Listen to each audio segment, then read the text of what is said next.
Oh, yeah. Did we open the meeting officially at 5:30? We are open. Oh, really? Hello, how are you? Good. Thanks. Welcome. James, I can't remember how to say your last name. Grislack. That's actually an American way of saying it. Okay. Close way is Chisel. Oh, that's totally Starts different. going that. Yeah, I would not get it correct at all. So thank you for coming tonight. The way that we're going to do this is we have 4 select board members present. So we will go around and ask one question at a time. Sure. You'll see us scribbling down notes. And then hopefully we'll get through all of our questions, but we may end up skipping a couple if we feel like we're running low on time. All right. Do you guys want me to start? Sure. Okay. So the first question, do you need anything, any paper, pen or anything before I I start? don't think so. Okay. The first question I have for you, the first few are about your background, special skill set. So please describe 3 specific accomplishments in your local law enforcement career that you consider might be the most significant. I think just dealing with the public as a general whole and learning how to deal with people. I think that's a huge accomplishment. Something you really can't just like get out of school and learn. You have to get out there and try it. And I've had a few trainings and a lot of real life things that, like just recently on Saturday, we had a kid in the ER who was gonna fight. He was a big kid and he was gonna fight. The guys that I work with, they call it Grislack magic. I can talk people pretty much into anything. So the first thing, we had a group of guys there, but it really wasn't enough for this kid because he was big. So I called in a couple other big guys, and they said, have you talked to him yet, Jim? The other guy comes in, and we talk to him, because they know that there's still a chance that they're not gonna have to fight with this guy, because it happens a lot. But if I haven't talked to him, if I talked to him already, they would have been all right, they're going hands on. The supervisor came down, asked the same question. I did not talk to him yet. I talked to the guy after the medical staff finished and made it worse, because they usually do. I came in and was able to talk him down. He was put on a section 12. He's been there for over 72 hours now, and he's been pretty good. We've had very little trouble with that, and he's looking to seek out treatment. I think that's one of the biggest accomplishments.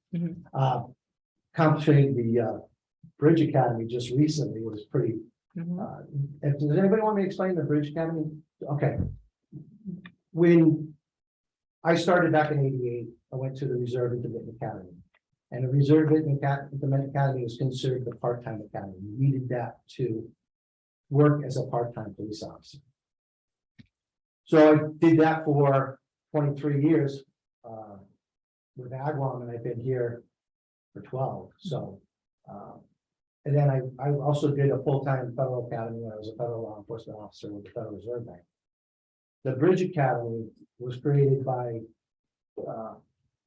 the Municipal Police Training Council and Post, the Police Officers Standards of Training Committee, to bring Reserve Intermittent Academy trained officers up to a full-time academy. So the Reserve Intermittent Academy is no longer exists because nobody can take it anymore. It's no longer a part-time. There's only full-time and Bridge. The Bridge is going to be over in 2 years. In 2 years, there's going to be no more Bridge. Everybody will have been bridged up already or no longer in wellness. And then there's just the full-time academy. So at doing that in such a short period of time, because it was supposed to be from June 30th to July 1st to June 30th, we didn't get started until October 1st because MPTC was not ready.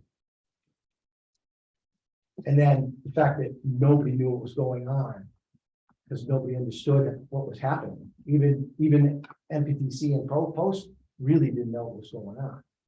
They were going day to day, they were having meetings and changing things. And I worked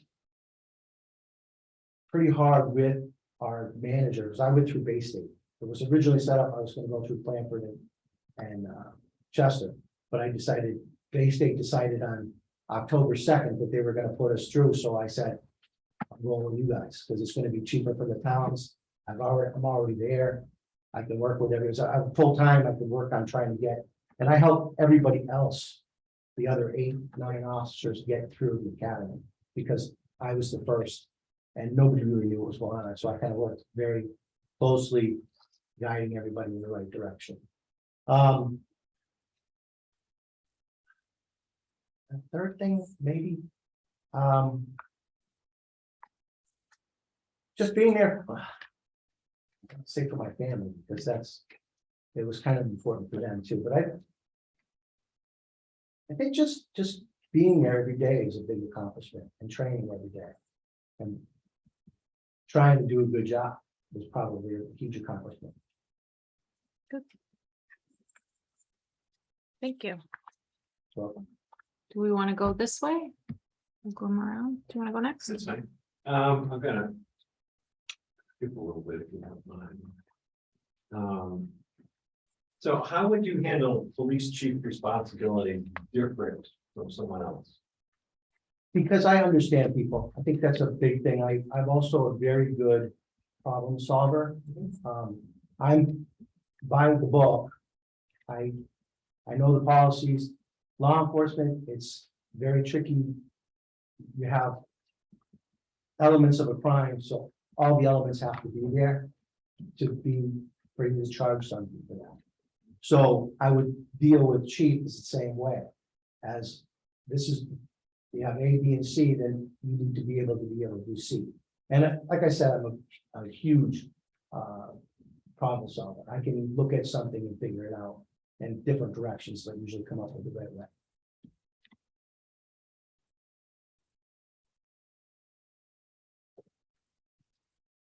What types of crime prevention measures do you think are most effective for Chester-Blandford? Being out there, I noticed like going back to the days when we used to have a lot of trouble with the kids on Friday night, well, any night, but Friday nights in general, and Halloween. If you're there and they see you, if you park where they're hanging out, they move. And then if they move, you move to their park. That's a huge, they just gotta figure out that they don't need to be here. And I talk to the kids, the younger kids, and I start them out. And I'm like, look at, if you're hanging out here, if something happens, they're gonna blame you. Even if you didn't do it, even if you weren't any part of it, but because you're right here, making a scene or rolling something down the grass or pulling flags out of it, that's the kind of stuff that's gonna keep you. That's what they're gonna look for, and they're gonna blame you, even if you didn't. And I try to work closely with kids, and I think that's important. Starting them off early.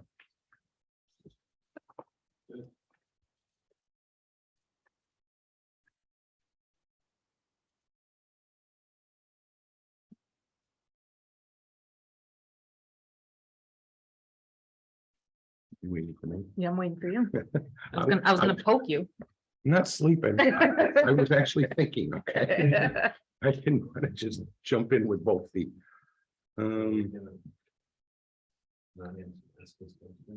We were skipping 4 and he's over looking at the next page at 5. I'm at 5.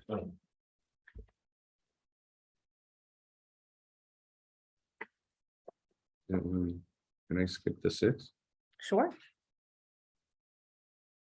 Community orientated policing, is that kind of what you were just talking I'm about? kind of talking about that. I mean, It's getting because it involved touches with, on it, yeah. another thing maybe to get involved in with community policing is being there, and I kind of regret not being able to do a lot of it because of my full-time job, but going to Maple Fest, going to Chester-Blandford, being there whenever there's a community. I did a field day the other day, and I try to go to the field days with the kids because that's fun and that gets us out there, and that's huge. I didn't hear you mention Blandford yet. Chester on track. Well, yeah, well, I mean, there's the fair has been closed the last couple of I years. know. I have been up, they had the races up here, the snowmobile races. I hung around up here and got around, saw people. That was fun too, you know, and it gets you out there.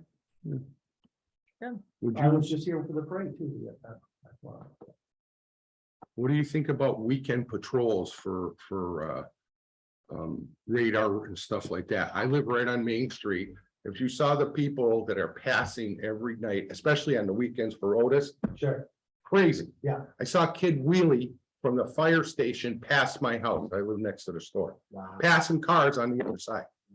And I know you can't be everywhere. I know it's possible, but some presence once in a while, I would think. It's very difficult for me personally to work weekends now because of my full-time job, because I already work every other weekend and every other holiday.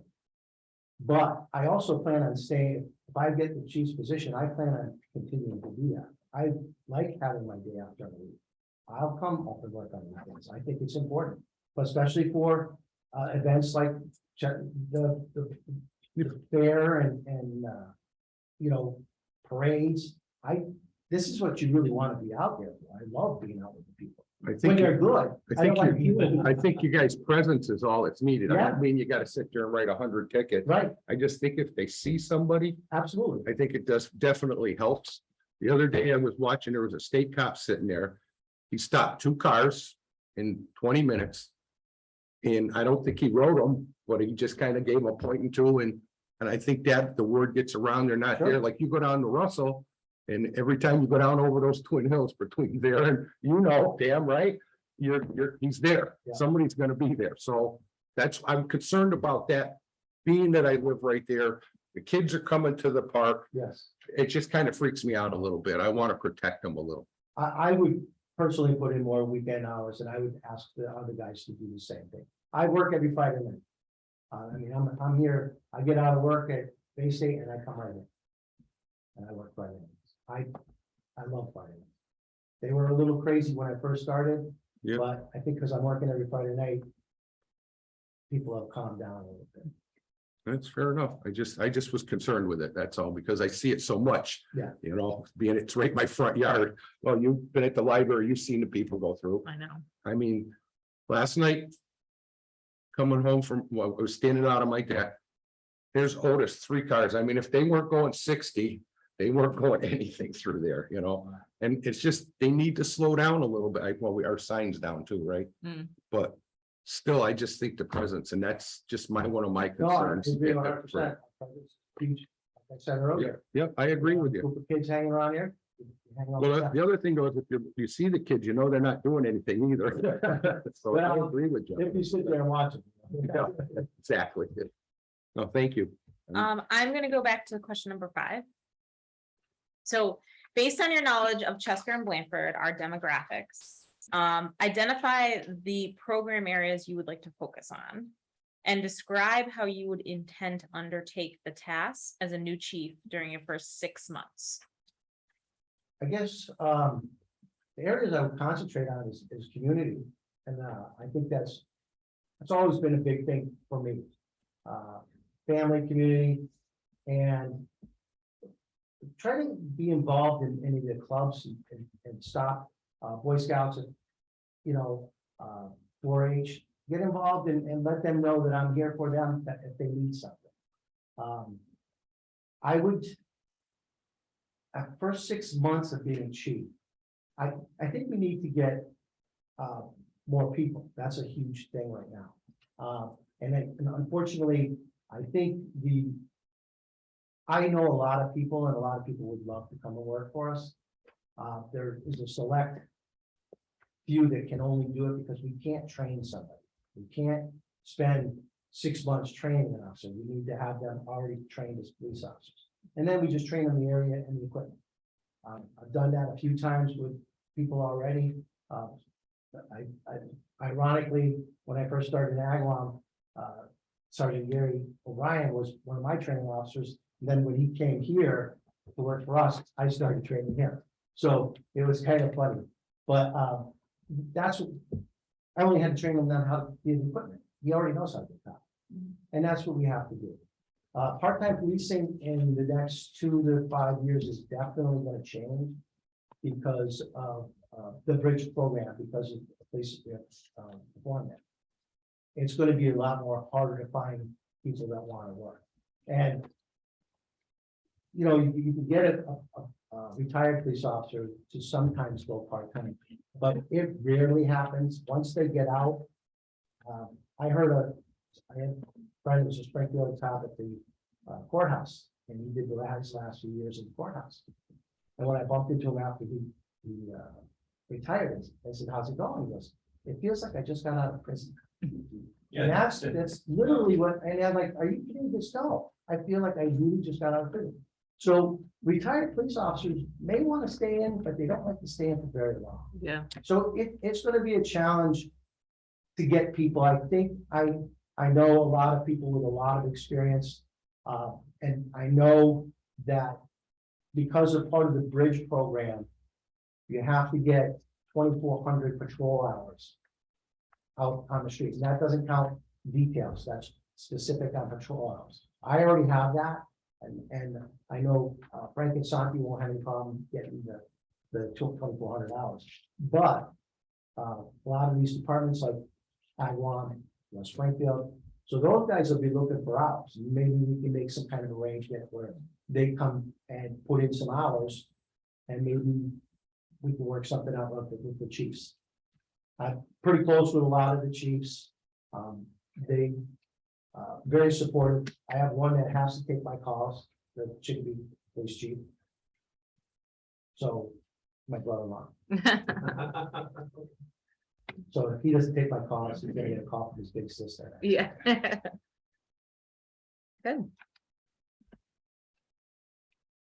Okay, so what qualities are important for a police chief to have and to make them successful in a small town? You have to have good relationships. I have good relationships. I can work with anyone. I can relate with anybody. I have empathy. I can, be one-on-one on anybody. You have to work together. Everybody has to work toward the same goals. Give me the goals that you're looking for. Again, I'll problem solve them, and we'll work toward the same thing. It may not be what you originally were looking for, but it'll get us in the same spot. And that's what I think is important for Blandford and Chester. Here's a good one. Wonder what the best chief you worked for and why? The best chief I work for and why is by far Chief Wheatus. She has put the most hours in. She's made a lot of changes, and she's made the next chief's job a little bit easier. So she's very fair and very personable.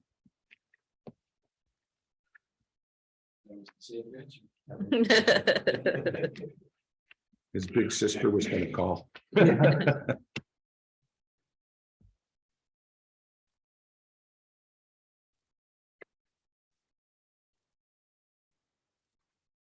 Me again? It's you again. Oh, my. What do you think? don't You give like me enough- number You don't give me enough time to settle this in between. I'm sorry. Number what you're, number 9? Do you like it? What do you think? he's already told us that pretty much. How about, you tell us how your career has progressed so far? What do you like about your career progression, and how would it have been better? How could it have been better? I'm sorry. I don't really think, I think maybe the only way it would have been a little better is if while I was in Agawam, would have had a little bit more opportunity to work patrol. We did quite a bit, not compared to what they do now, but I wish I would have been able to work more patrol then. I'm coming and working in Chester and being able to do patrol on a regular basis is a huge thing.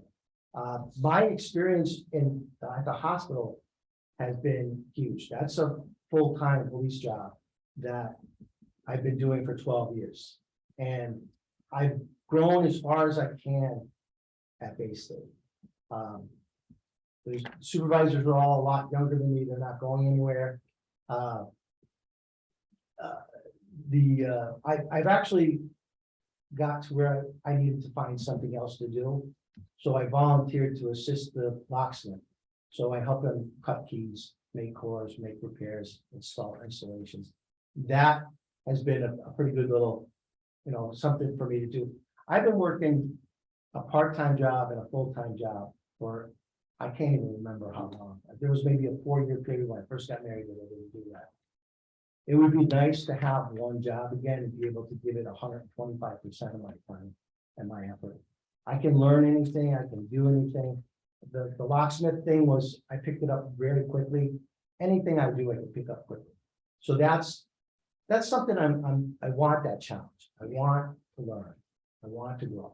And I think I've been growing right along from 1988 to now. It's been a long journey, but it's been a good journey. I've had no disappointment. Can I have it just for a second? I want to Go ahead. for a minute. Mhm. And, embellish on that a little bit, Jim. You talk about, if you get this job, you're gonna have one job. So what kind of time does that free up for you? What kind of level of commitment and what kind of hours could you give here? Because I mean, I've Right, been doing this a long time. right. A lot of times it's not, calls are not during scheduled hours. Oh, absolutely. All kind of different emergencies. So how do you handle that? That's the good thing is that I have a supportive wife of 39 years. And I've always worked weird shifts, weird hours, weird days. I mean, I've worked weekends and holidays for, my whole professional career. So I don't have a problem working weekends. I don't have a problem working. I worked evenings for 20 years. I worked midnights for 5 to 8 years, because that was the first 3 years was in a factory, so that's okay. But 5 years in the law enforcement part of it, it's a challenge, and it'd be nice to be able to commit all of my time to this job instead of having to spread it out. Because especially this year, it's been very challenging with the academy and having to get field phone calls from all the guys that are asking me questions of what do I do next? Where do I go next for the next thing? Because that all has to be addressed. So it would be enjoyable to just have to worry about one job and not mixing up the hours and trying to fit things in.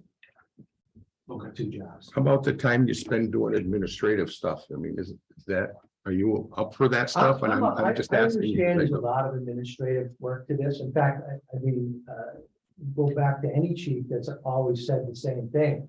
I didn't think it was going to be this much work, and it is, and I understand that. There's a lot of rewriting policies. There's a lot of follow-up. There's a lot of court time. I don't do too much court stuff with Chester-Blandford, but I'm pretty much the court officer at the hospital. I go down and file, because we have powers of arrest there. We do a lot of filing criminal complaints. Filing criminal complaints is always preferable, always.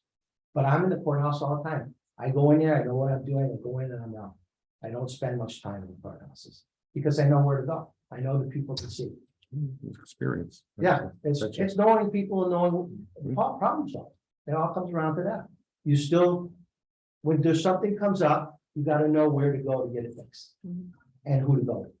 And I have a lot of resources out there. Good. Training, administratively, people who just know the law.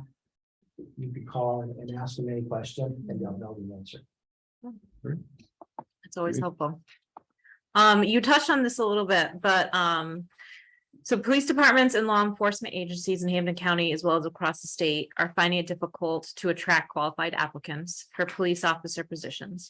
Discuss your philosophy and techniques relating to recruitment and retention of law enforcement personnel. Well, I recruited Santi and Frank, so I must have did an all right job there. You just got to tell them this is an easy place to sell. Blandford and Chester is an easy place to sell. He's behind you. I know it really was. You just tell them what we have to offer. And anybody that's done this, when I was offered this job, I was working in Agawam, and I couldn't wait to get out of there to come here because it was such a great opportunity. And you tell them the same thing. And I'm enthusiastic about it when I tell them. I'm enthusiastic about the towns. I love it up here. I think this was probably the best move I ever made.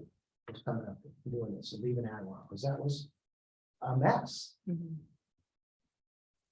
So just keeping people, that's going to be a problem, because if you're using this as a stepping stone, which is going to be very difficult with younger kids coming out of the academy, or the ones that are bridging through right now, it's gonna be hard to keep them because of the full-time positions that are opening up. Policing in general is having a trouble, but Springfield can't fill the academies. And when they have the academy, I think this last one they were able to fill it because they were using Chicopee, West Springfield, and the sheriff's department to help get people through. And of the 50 recruits, 20 of them washed out before the end. Well, the kids today, they don't really understand it. They don't understand that they're going to be talked to in a manner that's probably not something they're used to being talked to. And they don't understand it in the street. It's a lot worse. It's a lot worse in the street. And especially in Springfield. You're gonna want to be a Springfield cop, you're gonna have to take this. So keeping them is gonna be a challenge, probably more challenge than getting them, especially in the near future, because a lot of guys are gonna be looking for hours. Because they have to get that 2,400 hours. They have to get that 24 hours of patrol time in 5 years after they graduate from the bridge academy. So that's basically, I think like 13 and a half months worth of full-time work. Roughly. On a part-time basis. So that's gonna be the biggest challenge is keeping them. But I think selling this place this is easy. This isn't. I mean, it took maybe like 5 minutes with Frank. Good.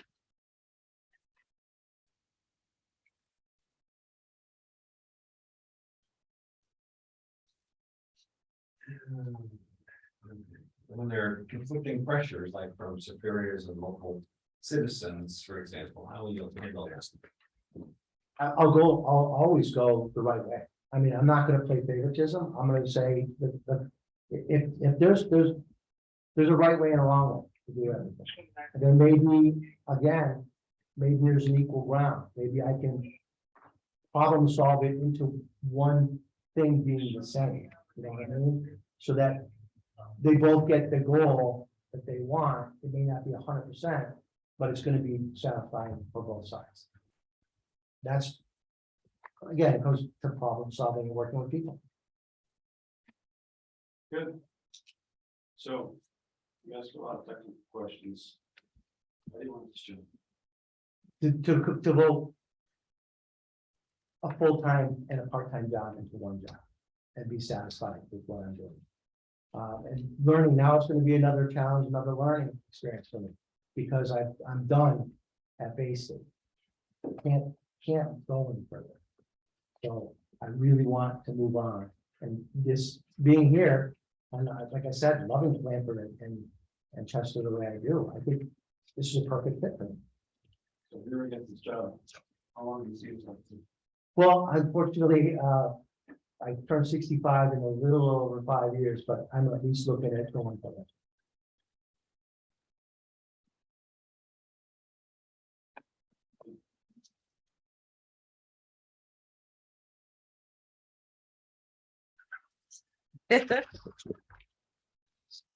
Well, you've pretty much communication skills, you've pretty much done that, that I can see. I don't know about you guys.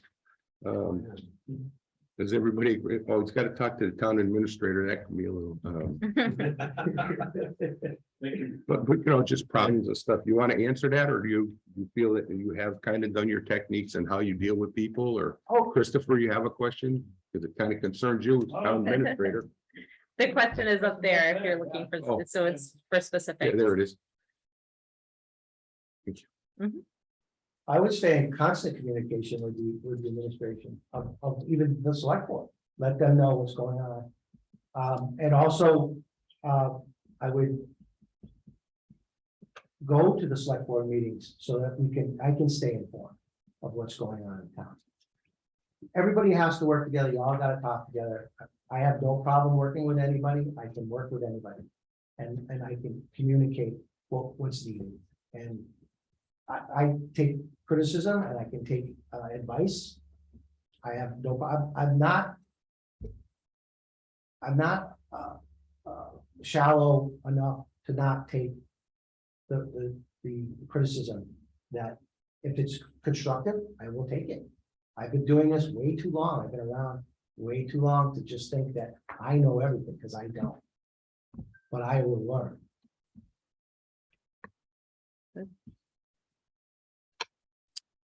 So I am skipping 14, Christopher. We're gonna go right to 15.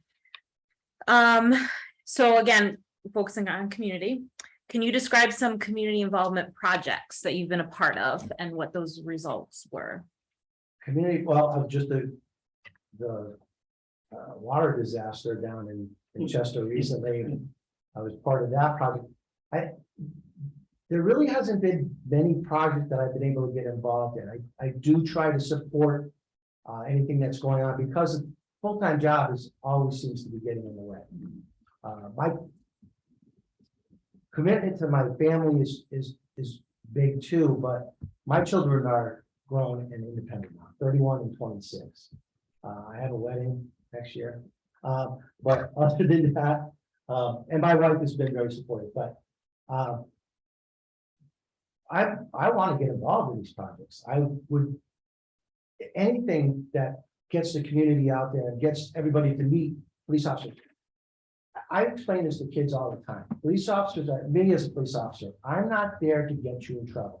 I'm there to keep you out of it. If you have any questions, I usually give them an email address. Email me.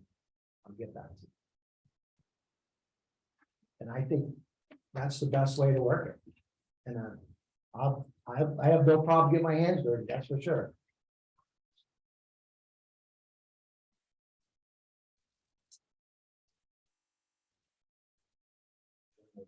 Can you give me an example of an unpopular decision that was made by your superior that you had to communicate to your team? How did it go? I'd have to think about something like that. Maybe not so much here, but it's happened at the hospital. I'm not an actual supervisor per se, but I have filled in. I actually filled in today. And, you know, managers come down and say, this is what needs to be done. And you always get, oh, why do we got to do that? And you explain it to them. If you explain to somebody what needs to be done and why, it's usually taken long. And when I get the information from superior and have to translate it down, I find out why. I'm not one of those people that says because the chief said something. I refuse to take that as things. I will get the reason and I will communicate the reason. It has to be out there. That's how you teach adults. You got to give them reasons and how things work and why. So that's my basic philosophy on that, is to give them all the information. I don't lie. I don't like lying to people because I think that just comes back. And especially with dealing with crisis, people in crisis, I see staff at the hospital lie to people all the time, and then I gotta pull them inside and tell them the truth, and that just makes things worse, but I usually get them to turn around.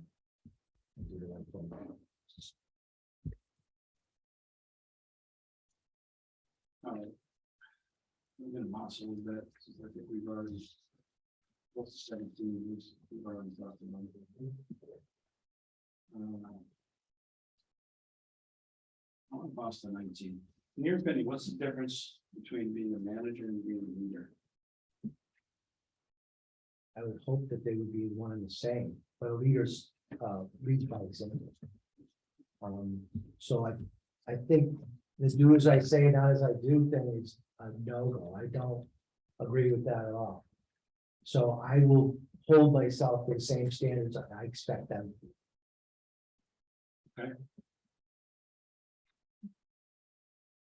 Good answer. I know. I would know. I was just gonna say you have the last question. That's what I was gonna say. I wasn't gonna rush you. Dark in here. Can you give me an example of when you went above and beyond for a team member? Oh, the academy. I went above and beyond for this reserve for the Bridge Academy. Everyone has come to me. There's 9 other officers that we based it, and even Frank has thanked me recently because I can tell them what they got coming up. I'm thinking more, not to interrupt you, but Sure. more about in the field, maybe when you were working with a guy and something you had to do to help him out? So you had to go above and beyond or something like that, an example like that? You know, in the situation on a road or something, you had to stop and, you know, the guy wants to know, what do I do here? And you kind of stepped in and helped them. That's safety thing that's important to me. Right. And that's what I'm thinking. So, It's very difficult up here in the last 12 years to have done that because I've been by myself, but okay, working with the state police, there are many times, a lot of these kids coming up in the state police start off in B5 I know. and they need the experience. So when we get involved in a call, I'll say, do you want to take this one? Because, well, one, it saves the town money, and two, it gives them experience. It lets them, this is where they are, and then that builds a better relationship with the state police. I've worked with these guys for a long time in there. So I think that's probably where I pushed above and beyond, was working with the state. A little police. one-on-one to help the Yeah. guys get through. That's what I was looking for, Yeah. to be honest with you. That's, I've done that many times. And I've also helped out too, you know. Well, If and you do- and as I'm sure they've helped too. Yeah, So that's a good thing. So those are the questions that we have, unless you guys have any more. And Jason, wanted to jump in. Jason, okay, Yeah. See the silhouette. Jason, you there? No. He's on here, so there might be a problem. I see the Sorry. bar. Sorry for the change in lighting. Hey, Jim, sorry I couldn't be there. I'm in Maine. You're a little broken up, Jason, but now we can see you. Can't hear you though. Okay. All right, sorry about that. Sorry I can't be there. First of all, Jim, thanks for coming. I wanted to follow up to one of your previous answers if I could. You were talking about, you know, being down at the park, whether it be Blandford, wherever it might be, and notice some kids doing some things that they weren't supposed to be.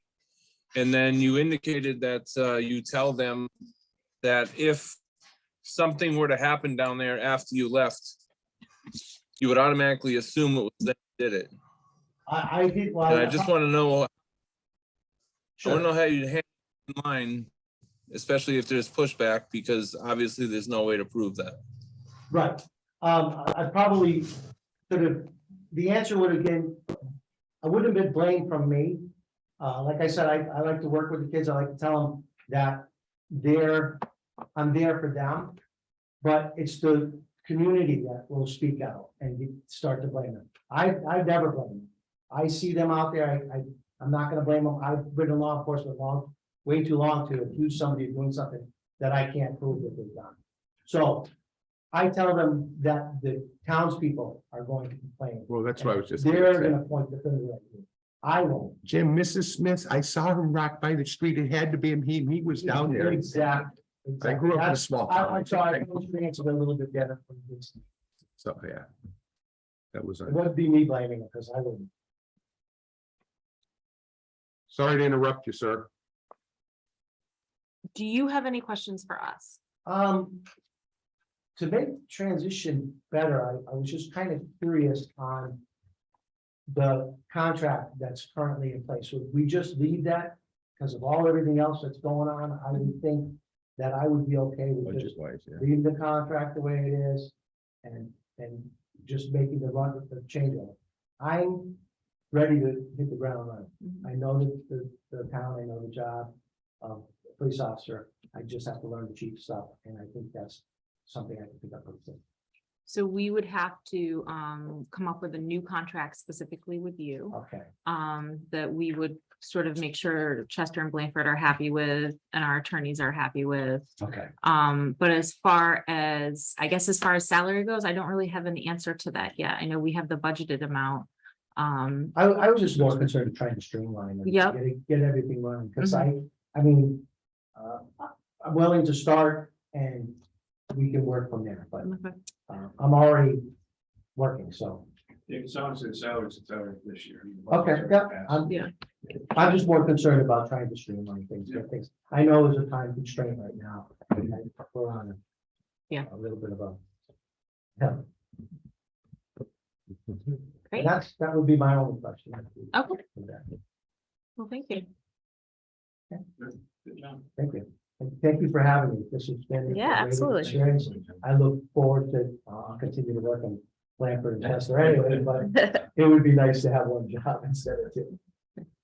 Excellent. All right. Thank you. Thank you. Thank you. What's the matter? You hot? Oh, it's horrible in here. Well, I put central air in my house last year. I did it by myself because I'm cheap and smart enough. The door, thank you, Mary. Stacy. Oh, yeah, let's do that and then we'll push it in here. Yeah, I expect that. It's cooler outside. I was gonna get us coffee. I really should have got us coffee. Go ahead. No, it's too late now. I was gonna order it from the store Oh, they're closed. and I was like, I might need coffee to get me through this. I know it's late at night, but it's exhausting asking the same questions over. Yeah. She's on repeat. Yeah. Honestly, I think. Yeah, next thing I'm carrying.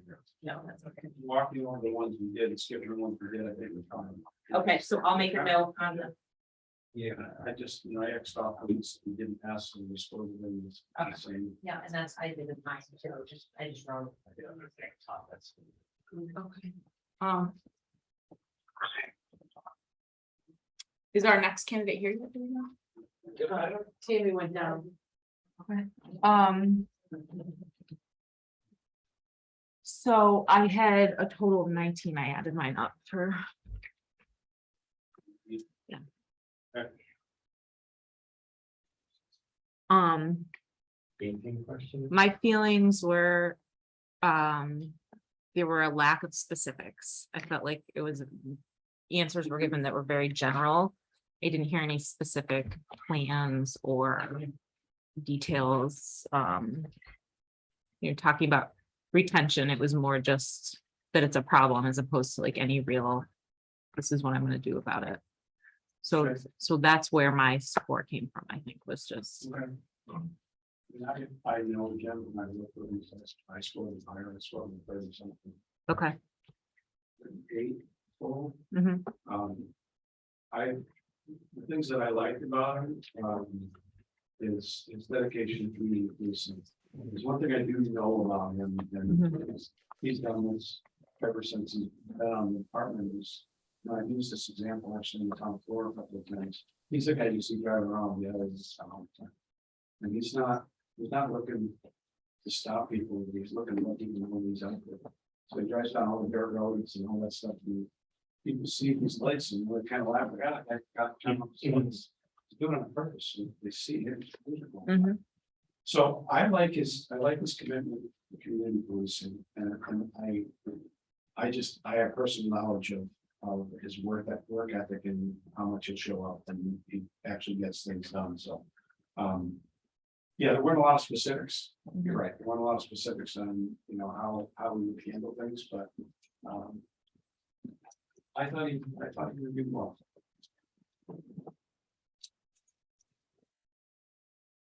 Mr. Sutton, how about you? Who? Oh, No, I'm adding it. I'm doing the same. I'm just double check. I had to get a drink of water. I was dying. So hot in here. Jason, what'd you think?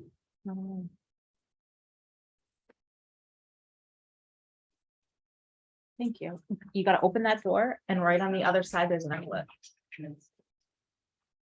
That's from my 13 years of being here in this building. Actually more because I was here for You went to elementary school. kindergarten here. Kindergarten up. Yeah. Jason, do you want to give us feedback on the overall interview? Yeah.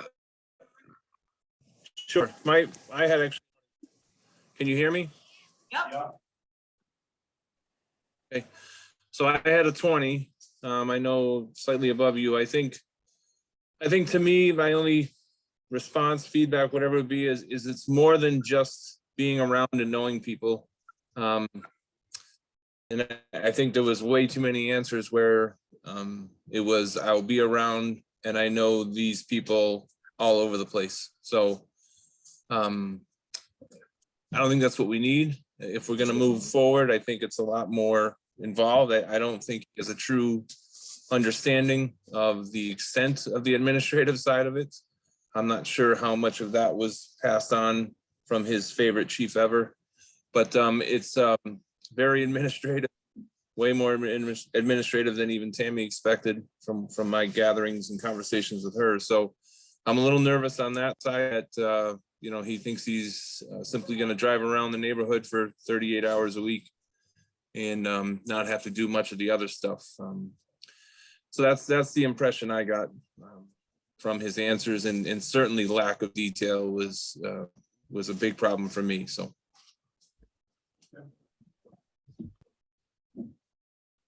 Me again? Yeah. What was your overall? Well, I'm inexperienced on knowing what to really ask the guy, because, you know, it's not my Sure. profession, but some of the stuff he said I liked. I thought I gave him a 37, which is, I liked his personality. I think his effort, I found it to be, he's really driven to do it.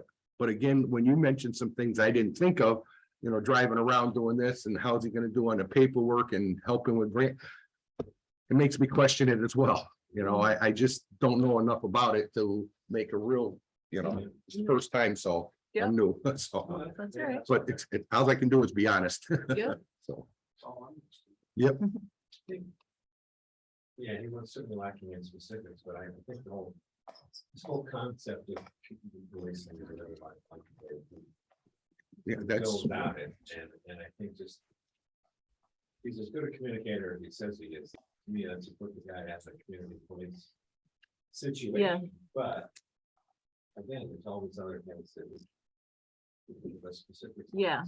So I feel like if you're a good communicator, I wasn't seeing that good communication. Do you know what I mean?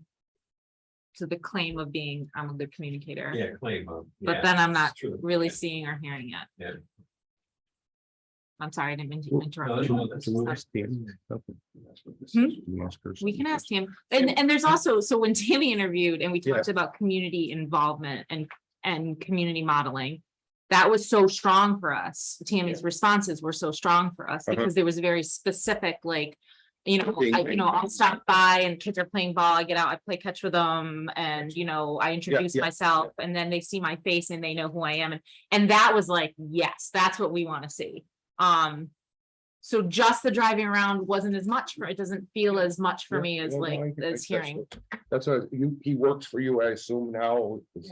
And is he that kind of person? Does he go out and stop like you would have, or does he just make himself present? Yeah, I mean, you should know, so I'm asking that question. Yeah, so I don't work Friday evenings with him. Right. But from what I know of him, and he actually trained me, 2.5 years ago. Yep. He isn't stopping. He's out, he has the blue lights on. He's. So, yeah, people know that the police are out. Right. He's definitely strong in that. He's strong in the fact that most everything that I ask of him, he will do. And I know once I'm like, hey, Jim, I need you to do this, he'll do it. And I don't have to worry about it. I believe he has a passion to do it. So I told my officers first before I let the towns know that I was going to be leaving. And a few days after, he came to me and said, I'm thinking about putting in for the chief position. I said, okay. And I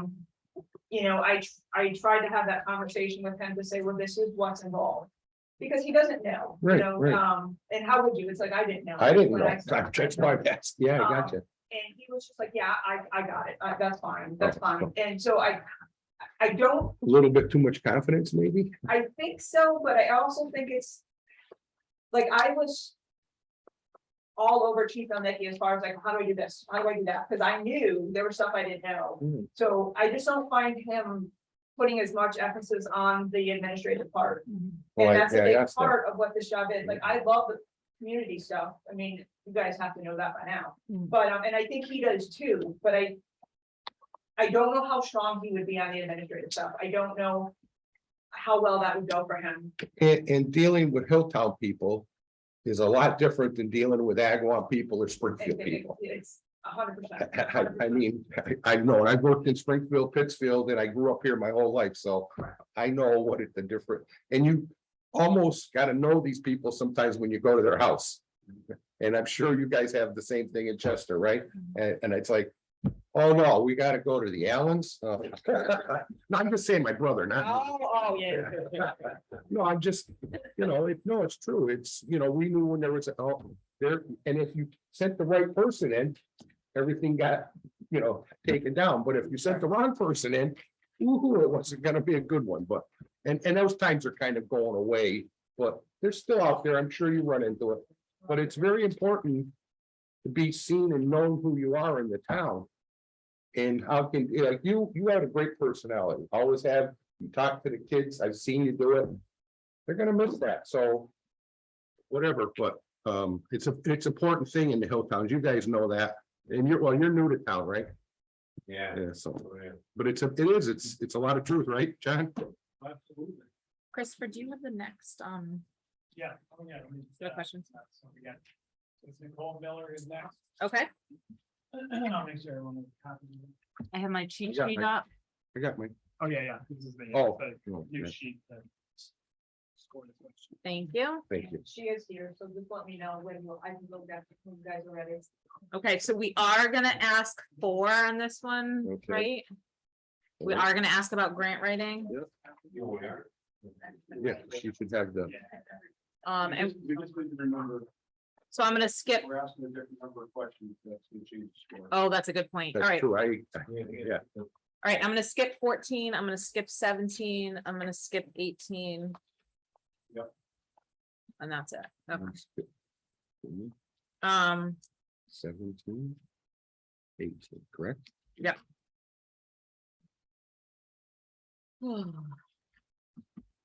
But we're gonna ask 4, you're gonna do 1, 2, 3, 4, and yes, Yeah, okay, we So thought, ask for, just remember that's those points we have to, yes, Trade it for another question, I would say. we could do that, yep.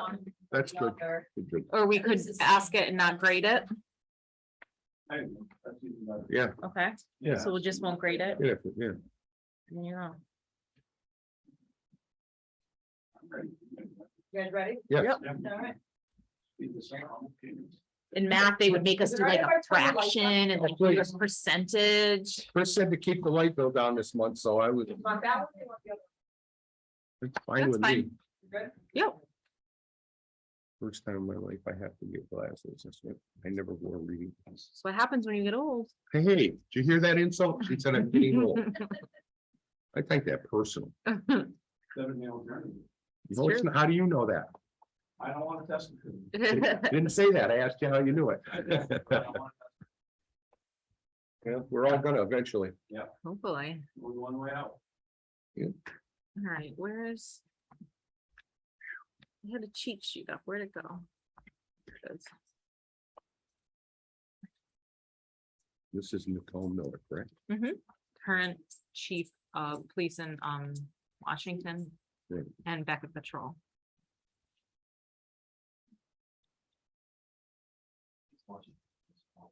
Yes, it is. My uncle lives there. It's a nice little town. Hello, welcome. Okay. How are you? Good. How you doing? Good. Very good, thank you. Thank you for coming. Thanks for having me. My name is Kara Latender. I'm on the Blandford Select Board. Jeff Allen's Blandford Select Board. Oh, these guys. You gonna introduce yourself? Oh, yeah. Yeah. Don't forget this guy. Perfect. Oh, sorry, I just skipped right over him. Still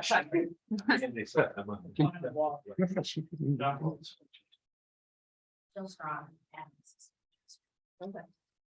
So, the way we're gonna do this, we have, I think we're down to about 16-ish questions. We'll ask one at a time. We'll sort of go around. You'll see us jotting down some notes. And actually, Christopher's been projecting up there. If you need to, double check what the question was. I know some of them are 2-part, so you might need to sort of take a look back and see what the whole question was. So I'm gonna get started. We should probably introduce. Oh, I'm Yeah. sorry, Jason. Sorry, Jason. I'm really like. He's at Maine on vacation. Oh, perfect. It's okay. It's okay. I get it, Kara. No problem. I'm sorry. She's still at the beach. And then we actually have over here a couple that should introduce themselves. Kathy Warden, I'm the town administrator for Chester, soon to be the town administrator for Beckett. And maybe that's the current police chief for Chester-Blandford. Absolutely. There you go. Now you know us all. Please don't question my names. No, we won't. That's not one of the questions. No. What's your middle name? No, just kidding. So the first 4 questions we have are about your background special skill set related to the job. So the first one is, please describe 3 specific accomplishments in your local law enforcement career that you consider to be the most significant.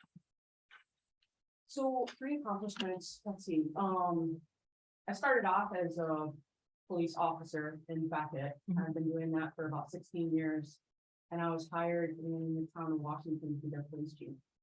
I've definitely been so far a highlight of my career, being a chief, has been wonderful.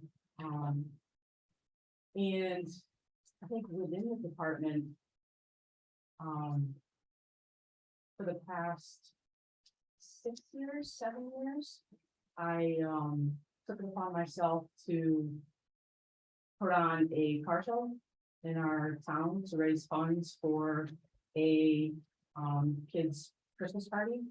I do that every year. I've done that for 6, almost 7 years now. Those have definitely been highlights in my career. I enjoy working with the kids in the school. That's great. And that's where I'm at. That's awesome. The car show, it's quite an extensive, it's definitely every year, it gets more and more difficult to find people to help do it. Yeah. So a lot of it relies on me. But I start with the car show, I start from the day we have the car show until the day for the next year, the day before we do the car show. It's a lot of work. It's a lot of hard work. But in the long run, it makes me feel good. We raised $5,700 last year, which is our biggest year yet. And we use all that money towards the kids in the town for Christmas party. We buy Christmas presents for about 115 kids every year. We have it at our local campground. And it's definitely been highlighted. It's something that I really enjoy doing. You know, being in the community with the kids. That sounds wonderful. I'm moving to Washington. But were you raised in Beckett, Washington area? So I'm originally from Chicopee, and then my parents moved up to Beckett when I was about 3. So all I've known You've is known that, Beckett. yeah. No, you have the car show down at the big field where, Yes, at the bottom of the hill. yep, that's exactly. That's one I've missed, by the way, because I do have an old car, but Oh, dude, I love old cars. I have so- a couple of my own. That's kind of how it started, is I love going to car shows, and it was a great That's- way to earn money. that's a great thing. That's a And- good thing for the kids. Yeah, How and much the population of Washington? it's less than 1,000, it's Really? about 680. Wow, that's all. Yeah, it's a pretty small town. But we've had upwards of, I think the most cars we've had is 110 at our show. Mm. So it's Right. it's been a really, really great process. Like I said, thoroughly enjoy it. It's a lot of hard work and it takes a lot to put on. But I enjoy it. That's I great. thoroughly enjoy I'm it. sure the kids do too. Oh, yeah, they have a blast at the campground we have it at YMCA campground in Beckett. And they have Chimney Corners? Chimney Corners, yep. And they give us their dining hall Nice. every year to do it. They supply the food. Wow. Yeah, they really go That's above and nice. beyond to help with that. And like I said, we have Santa Claus come. I encourage kids from all walks of life, not just kids who are maybe a little less fortunate than other kids. I really encourage all kids to show up. Because I don't want to single out Yeah. the kids that might need a little extra help. Although I do pick out a couple families every year and they get a little extra. That's nice. after the party. Nice. So, Great. Hey, What types of crime prevention measures do you believe are most effective for your area of responsibility and why? I think being seen in the community is definitely crime prevention in itself. I think in both the towns in Beckett and Washington, more so in Beckett, I patrol all sorts of hours, all days, all hours, all holidays. Never been an issue. In Washington, I've balanced being an administrative chief as well as a patrolman chief. Can be a little complicated sometimes, but I work it out. Yeah, I think just being seen in the community is huge. We do have a radar trailer that we utilize as well in town, and I think that's a huge deterrence to speeding. It's broken right now, I'm trying to get it fixed. But yeah, that's Good.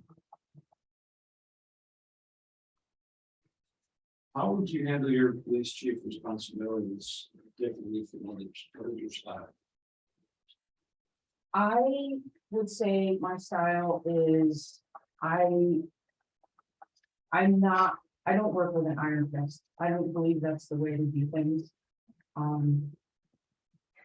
am easygoing and approachable. I like to keep it that way. I want officers to feel like they can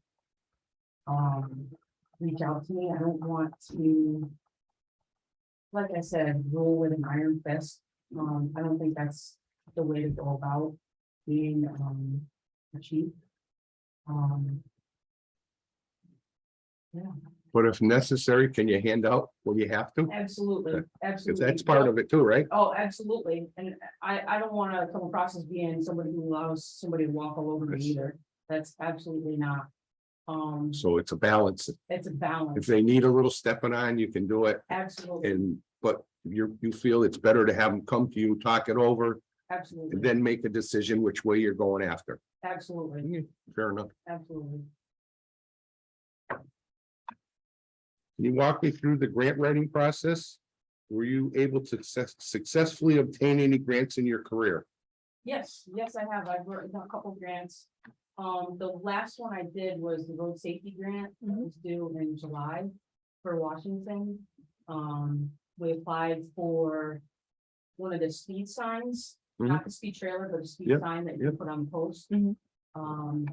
A new radar gun and some bicycle helmets for the kids. With anticipation of doing like a bike rodeo to hand them out and hand them out at our school.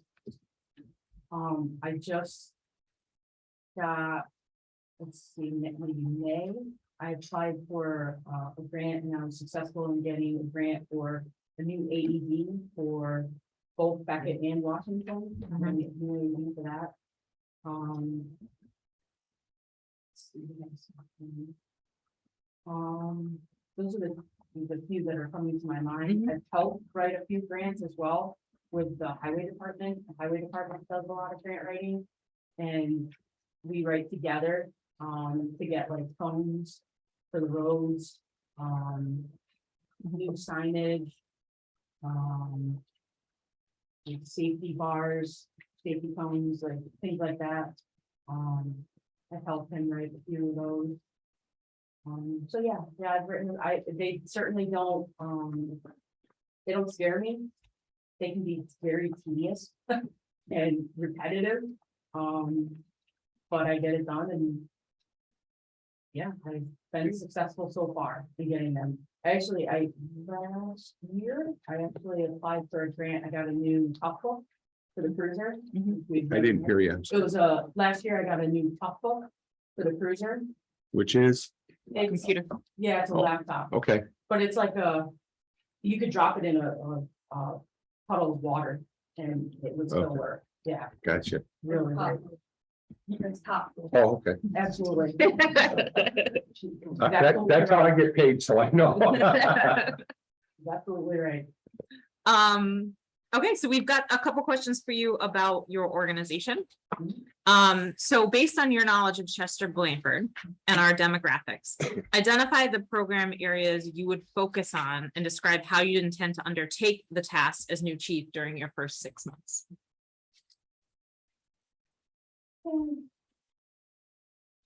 You know, just knowing what I know so far, I don't know exactly what the problem areas are, I guess I would say, for each town.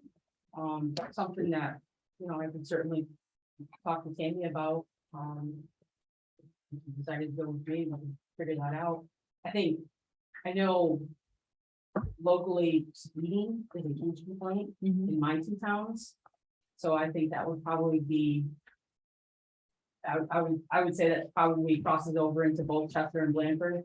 I know I just came in and over I think it's Blandford Road. It's only 40 right there, but people pass me doing like I'm standing still. Yeah. Yeah. I was late, I'm sorry. Was it the black motorcycle?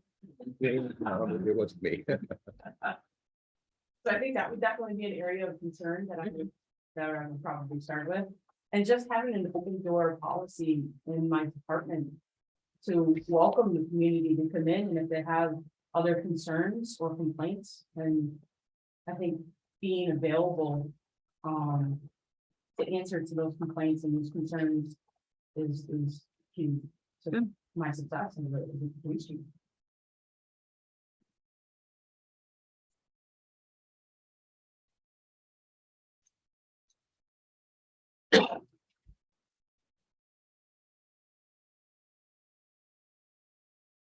Thank you.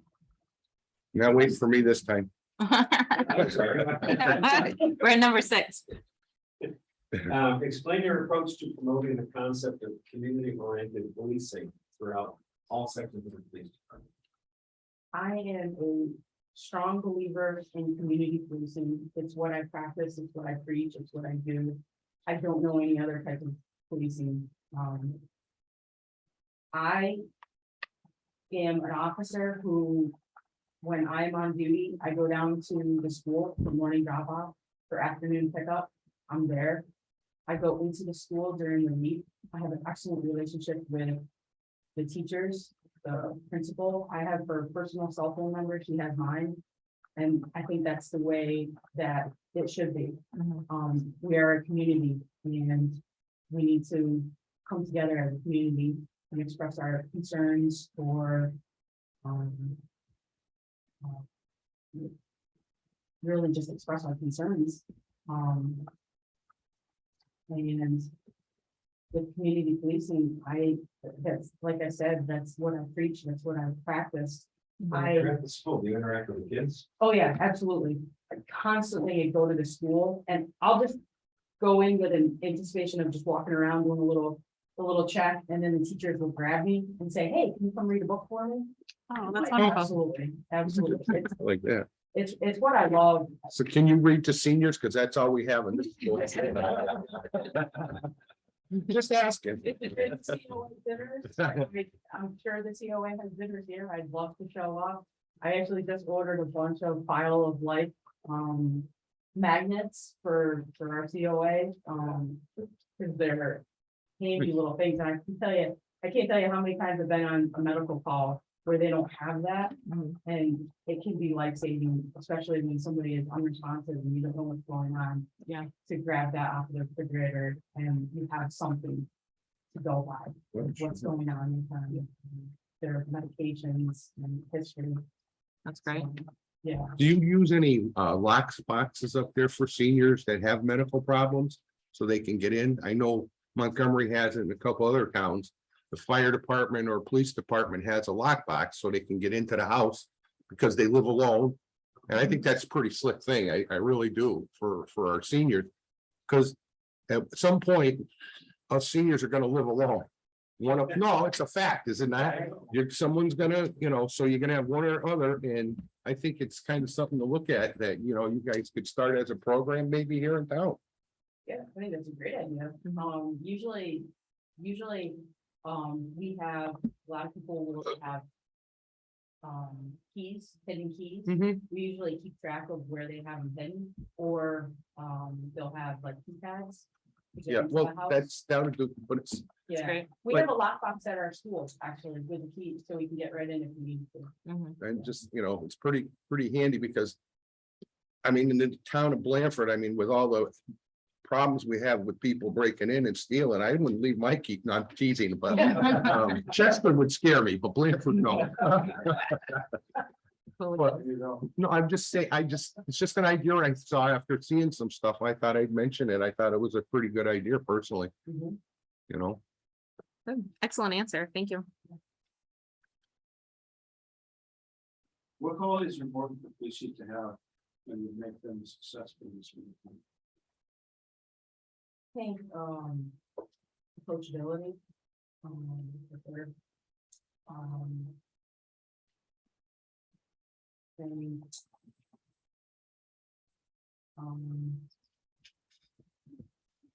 just being,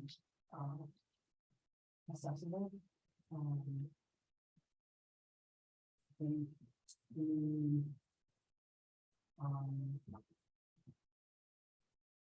something like, along the way, I think it's important to have a sense of community with police chief, especially with police chief. That's Good. the most important. One of the things I think is very important is, as we all talk, because we're small towns, open-minded, because people in your town, how to approach them, right? Oh, You're not gonna know how to approach people in this town or Chester. And I'm not being a wise guy. I've lived here enough to know, hey, you watch this guy, watch, and so I think being open-minded is very important. absolutely, And you feel, okay, absolutely. just a question, not a criticism, just Yeah, a no, question. absolutely. No, you're up next. I'm up, Great. I was You questioning. were getting there. You were getting there. Tell us about the best chief you have ever worked for and why. Best chief I've ever worked for is my chief now, Chief McDonough, with that kid. Mhm. He is approachable, he is open-minded. We have a really great relationship. I've known him since he was a patrol officer. And then he became chief, and then I became a chief. So we have this unique relationship. He's like a brother to me. He's a great guy. He allows me to be myself on the department, meaning like I can go to the store, I can hang out with people at the store, I can go have a. Well, you're still visible. Exactly, Now that's Beckett. yes. Okay. He's a really great guy.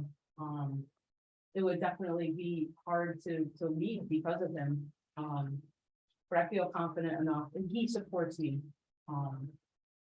If I were to come here, he would support me 100%. He does now.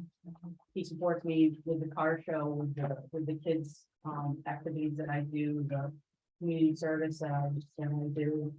He supports me 100%.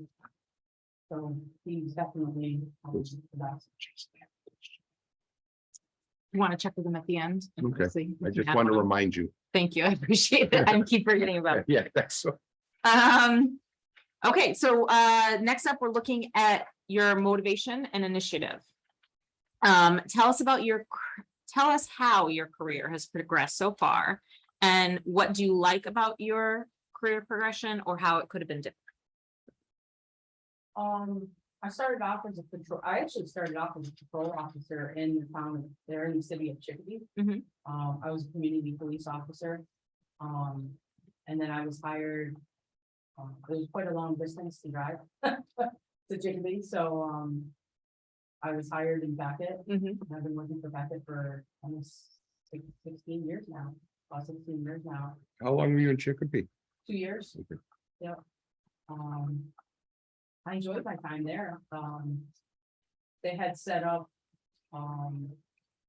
like a community policing office Mhm. for the community police officers, and people were welcome to come in from the streets and ask us questions, or if they needed, referral for drug treatment, Mhm. things like that, they could come in and we could supply them with that information. Good. So that's where I started, and then I was hired in Beckett as a patrol officer, and I've been a patrol officer for about 16 years, and then, like I said, about 4 years ago, I progressed to the chief in Washington, Mhm. and so far I've been pretty happy with how I've progressed. There hasn't been a whole lot of opportunity to grow in Beckett. Mhm. We've had it, we've had the Chief McDonough now for 10 years, and we've had our sergeant for about just as long. So there just wasn't enough time for me to progress to sergeant. But I kind of skipped over that and jumped into the chief, and Sure. that's how that happened. Okay, great. Go ahead. Police departments and law enforcement agencies in Hampden County as well as across the state are finding it very difficult to attract qualified applicants for police officer positions. Discuss your philosophy and techniques relating to recruitment and retention of law enforcement personnel. I think we definitely felt that in Beckett. We definitely had a hard time recruiting police officers. It's a tough job. And it's not for everyone. But I think having a great chief as the head of the department, like say in my department in Beckett, he's open-minded, he's approachable. It's everything that I want to be as a police chief as well. I think it's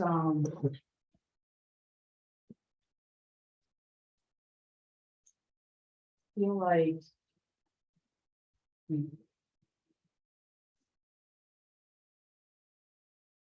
like I said, it's not an easy job.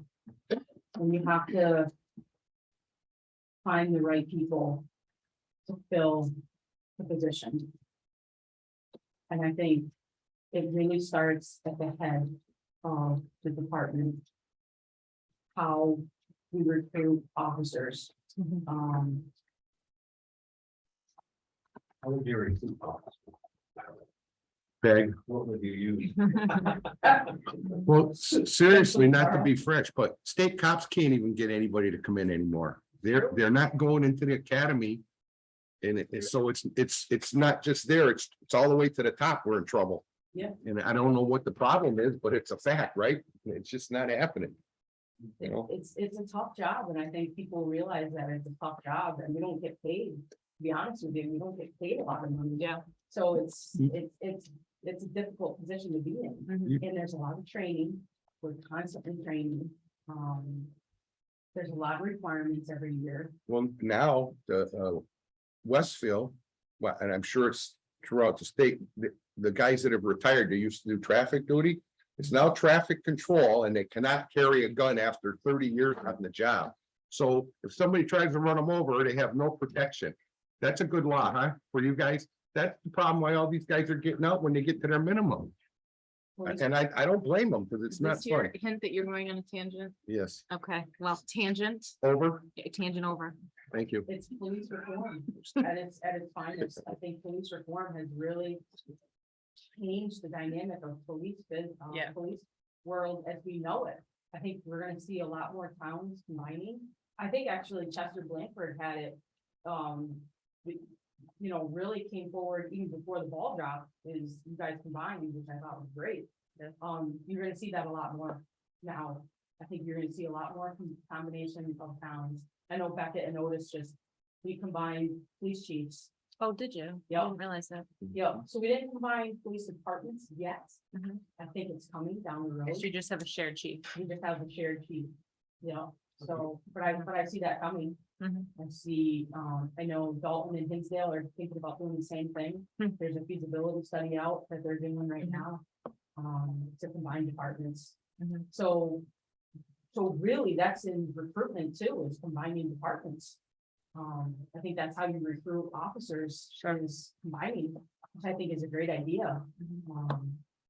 Combining resources. Yeah. I think it's a great idea. Look at us being ahead of the game. You guys really were ahead of the game. Not really. How long has it been? How many years? Chief Tammy, do you know? This is our third year? For us, Yeah. 2020, January 1, 2020. So we're- Yeah, sure.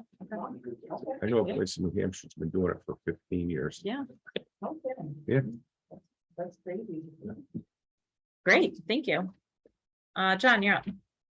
Okay, when there's conflicting pressures between the senior leadership, select board. And Where's that one? Oh, it skips. 11. Yeah, I see it now. Communication, definitely open communication. Not everyone is going to agree at all times. It's just not how we're built.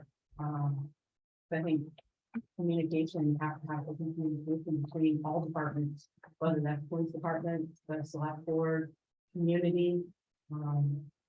Really have, you know, I don't know if there's one instance that you're thinking of, but maybe a open community forum. You express concerns and complaints. I'm sure you want an open community forum. We have that in Chester.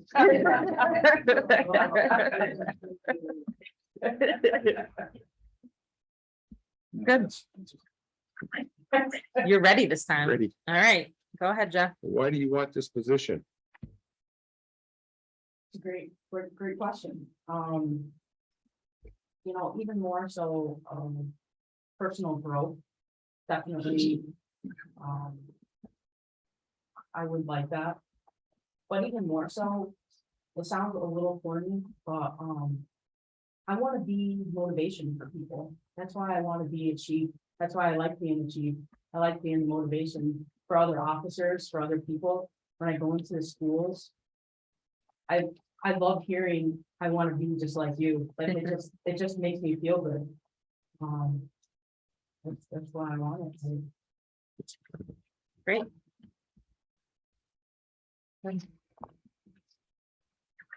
I'm up. Okay, communication skills. So explain the techniques you would employ to keep the town administrators, so you have two, informed about projects, problems, issues, etc. So I deal with two select boards now, not so much in Beckett. It's more of the chief's job in Beckett, but I definitely deal with them in Washington. I meet with the select board every week. We meet, and every month I supply them with a list of comments, questions, concerns, reports, what's going on in the town. You know, if it comes up beforehand, then that's when the weekly meetings come in, then I bring it up beforehand. That's when a lot of people come in to the select board meetings, is during that one day a week. And they bring up concerns and questions, and I handle it and move on to the next week. And yeah, that's how we do it in Washington. And I would assume it I would be the same here. You know, weekly select board meetings and then supplying a monthly report. Good.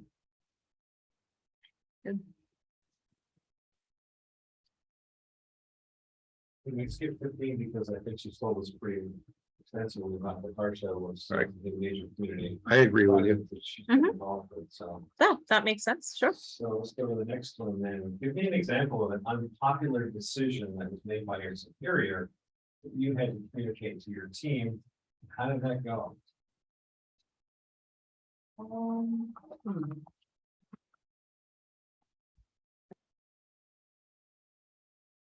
I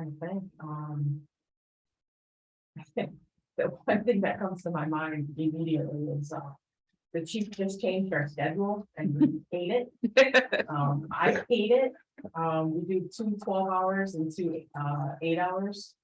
And so I talked to my other officers about it quite frequently. But our chief is like, he's definitely approachable and he's constantly trying to make us happy. So I could see that changing in the near future. So yeah, I guess I would say that.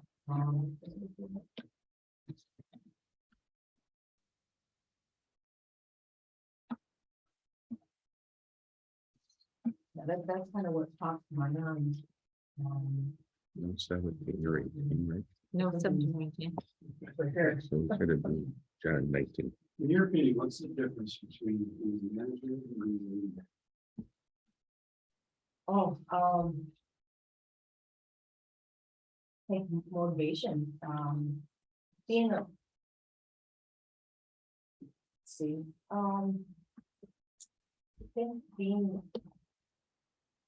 a leader is. I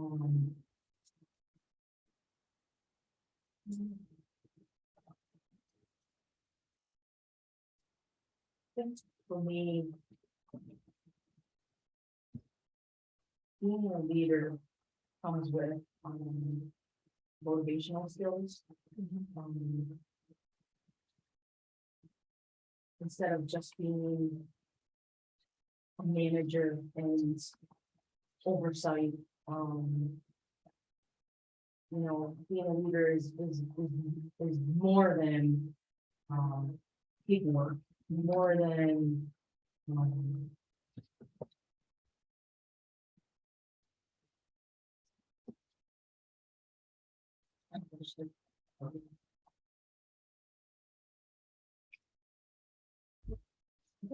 like I said, for me, it's motivation. Okay. Yeah, for me. Good. No, Jeff I'm has the ready. last question again for you, and then we'll go to Jason, see if he has any questions. I did not forget about him. Can you give me an example of when you went above and beyond for a team member? Over a team member. For a team member.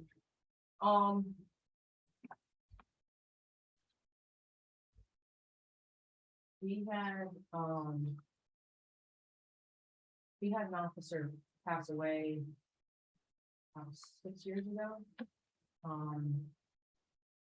He had just come off of doing a detail and he passed away in a parking lot. That was definitely that was heartbreaking. I think afterwards, the family, we're really close with the family. Even now, we raised money to help pay for, and not just me. I don't want to come across as just me, but it was my idea. We had some coins made, and we sold them. We gave all the proceeds to the family to help cover the costs for FEMA. Pretty nice. That's great. That's definitely what comes to mind. So standing behind your department, basically, and that's a pretty strong thing. Yeah, absolutely. It was definitely a difficult time for, I think, all of us. Of course. it And it was. really brought us all together, which was, Yep. it was really nice to see. It was great to see. That's great. I mean, it's awful that it happened. Yeah, but it was, yeah, But something we got good it. came out of it. And we're Yeah. still all really close with the family. Yeah. She calls us, That's nice. she's called us if she got stuck in her driveway one winter. Oh, that's great. That she, yeah, Yeah, she knows that she can call us and we are there to help her that's wonderful. 100%. She's definitely helped me out with the car show too. Nice. Excellent at the car show. It's a family. When you get into the police business, it really comes across as being like a family. We're all That's in it together. Mhm. It's hard work and we all get it together. We all come together as a family. Mhm. Maybe it's uncorny, but it's true. Yeah. That's great. Jason? Jason, do you have questions or follow up? Not at this time, nope. Thank you Okay. for remembering. Do you have any questions for us? Do you see any problem areas in Chester-Blandford that would be kind of top of the list for the next police chief? Tammy, what do you think? I feel like you would be the expert there. I would say recruitment. At this time, there's only 3 officers. And myself, so it's definitely gonna be hiring. And it's difficult, I'm sure it's, well, I don't know about Beckett, but we have to hire experienced officers because we don't have the ability to train other than a month or so, this is how we do things, this is how we do it. You know, so the biggest issue is gonna be hiring officers. Okay. That's good to know. I think that's definitely a challenge. Yeah. For many departments. Yeah, Yeah. it really is. Yeah, like I said, police reform and it's fast, they're trying to kill the small town community policing as we know it. Yeah. I don't think I have any questions. Okay.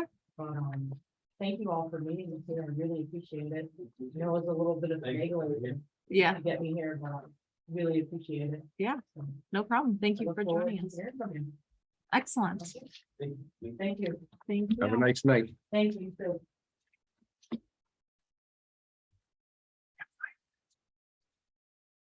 So we did skip one more question, so our scores will be a little bit Yep, different. we will. We added in the grant.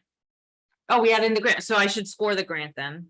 Yeah, okay, squad grant, don't score 15. All right, so I'm gonna add. Na, na, na, na, na. All right, so my overall score for Nicole was a 58. Oh, 15. See, I tally them on the bottom of each page, That's John, right. as I go. See that? See See. how that works? You follow the school teacher, you get smart. I'm not a school teacher. Yeah, well, you're probably. I don't recommend Right? it at this current time. I wouldn't have my worst enemy go into the field. Tough times everywhere unless you're a mechanic of some sort, No. meaning HVAC, a plumber, you electrician, go. you got it made. So. We're gonna have a hard time getting really good specific information from people. I think some of it's, The first time I've done this, it's kind of Yes, well. frustrating. Yeah, After just. Yeah. I think some of it's nerves because that's. you yeah. know, Get it? And some personally, people yeah. interview better. Yeah. What sold me more on Nicole was her clear passion for community policing. I think that she clearly understood what it is, what it involves, and her maybe it's just me being a mom and being involved in schools, but her connection with the school system was like that, like put her over the top for me. That was like, wow, you're reading books to the kids and they're seeing you and know that you're their chief, and that's great. So for me, that boosted her.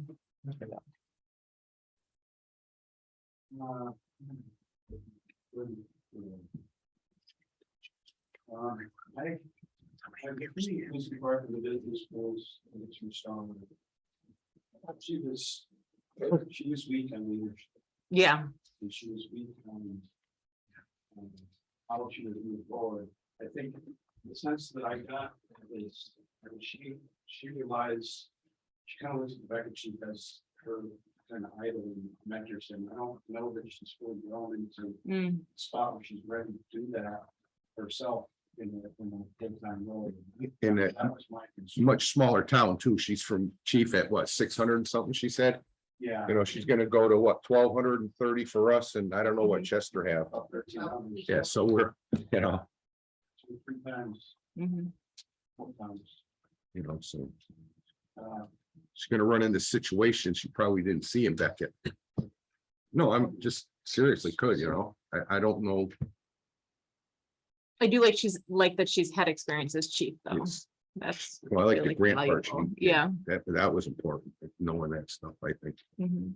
yeah, I just, and again, that's just my opinion, but I thought that the managerial under it, and just the leadership and motivation, she really didn't have any answer for how to improve. Yes.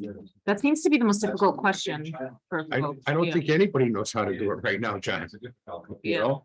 Yeah. It's not an easy thing. I mean, you can't get, How do you do it, Tammy? yeah, see? I mean, there's towns all around here, Russell, Huntington, they've all been advertising and hiring, and I think they each got maybe one Yeah. officer they're able to hire.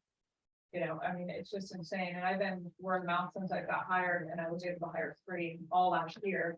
Basically, just as the form starting, but it'll be, I was hoping to be a retirement community for officers, but Yeah. officers retiring, I'm like, I'm done.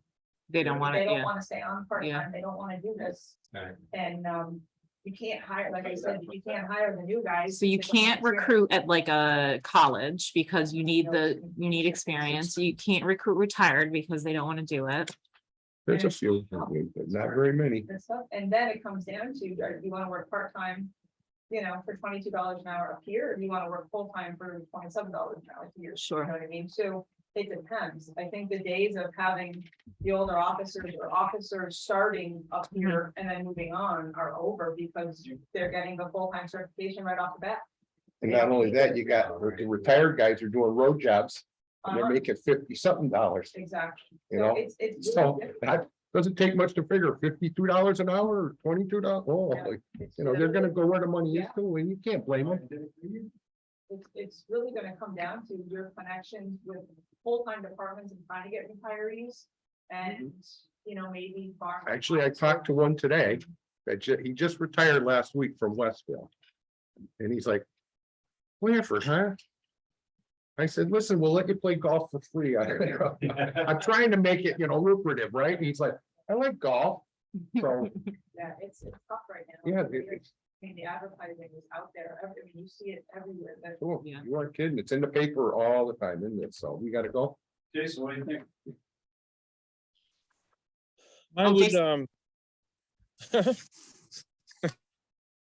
Can't see him. I see I your would hand. say I think she definitely nailed the community policing question, obviously. I'm not a teacher myself, Kara, but obviously I love the fact she's in the school, so on and so forth. I think that's a great thing for any officer to do. I think she started off pretty bad for me. You asked her what her 3 greatest accomplishments are, and she came up with one. She only listed one accomplishment when she answered that question. And I think the difference between a leader and a manager really shook me. The fact she couldn't really do it. And I agree, Jeff and everyone else, I agree it's a difficult distinction to make in the real world, but it's at least something you have to have a plan for going in. And it didn't even seem like she had a plan on how to distinguish between. So I think that one really hit me hard. So I definitely see her as a great officer, great sergeant, really involved.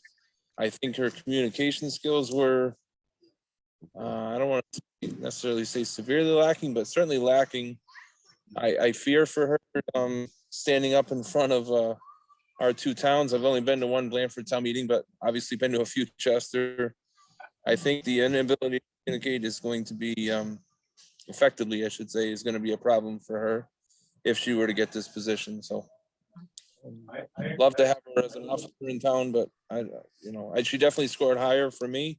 Not quite as high as you, Kara, but I had her at a 46. But those short things really stood out for me. So I think, I agree with Jason. I think she, good patrol officer, good sergeant, but not ready for, Yeah. in my opinion, not ready for a chief's position. She doesn't have a strong enough personality, strong enough communication skills, strong enough leadership skills. Okay. Can we talk to select board and Beckett and see what they say about her? She might come out one way and be way much better. And if we took the time, or is that a no? I don't know policy. It's not all to us. I understand what you're saying, but if you can't handle this.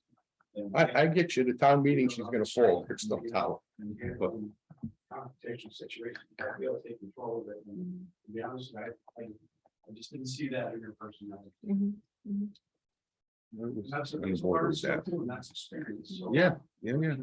Well, she's been on a long time. She started in Chicopee, then she did what, 16 years in Beckett, and so she's got some experience under her belt. I know, I keep, I'm looking forward to watching this comparing with that.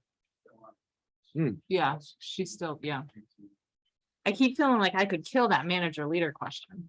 That's it. Right? I'm like, there's so many great things you could say about that. That's a tough question. That's where somebody can shine. Oh, yeah, You absolutely. take that, you can own it.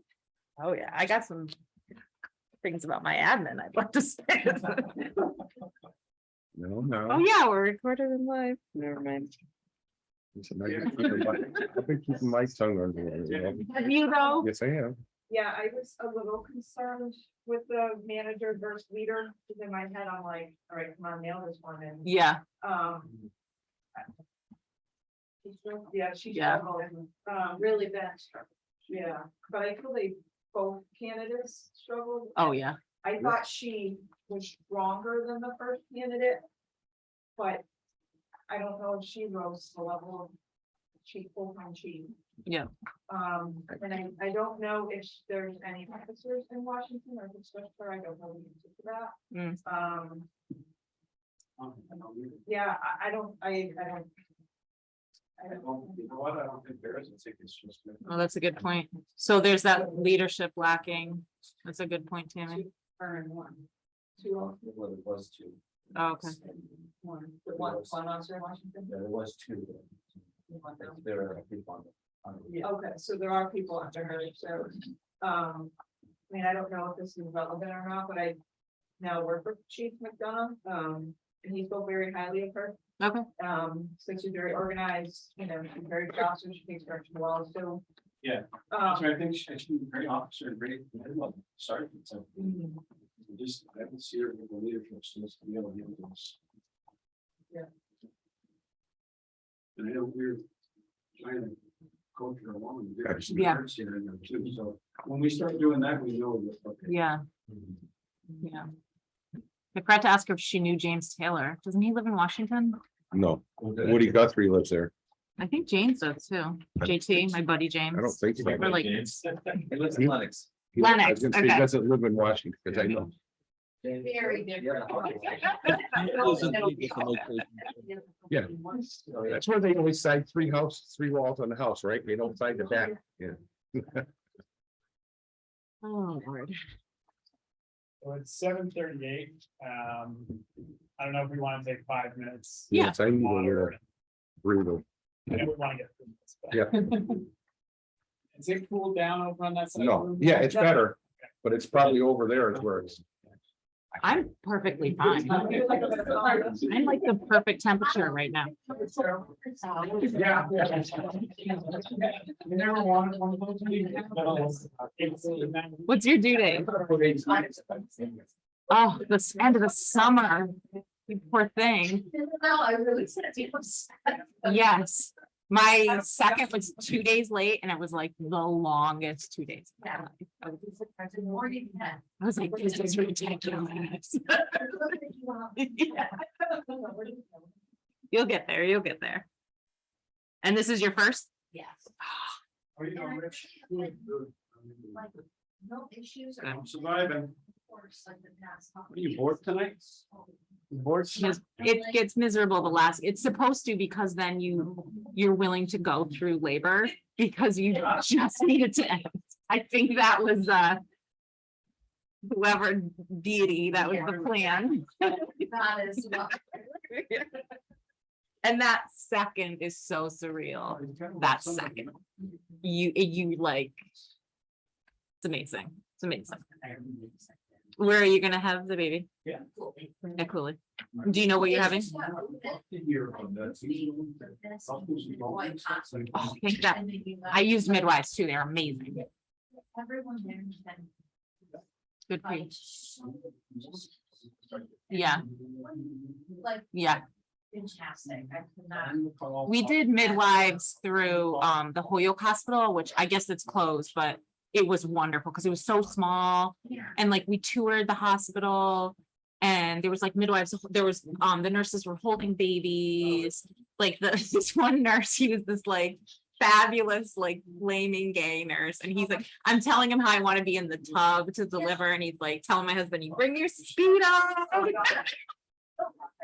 We were like, that they had the tub was awesome because that was like a big deal for me. I wanted them to have the tub. Like, yeah, that's awesome. And so there's like a bunch of midwives and you've met all of them. They're so wonderful. It's such a great idea to go back to having that. It just makes so much sense.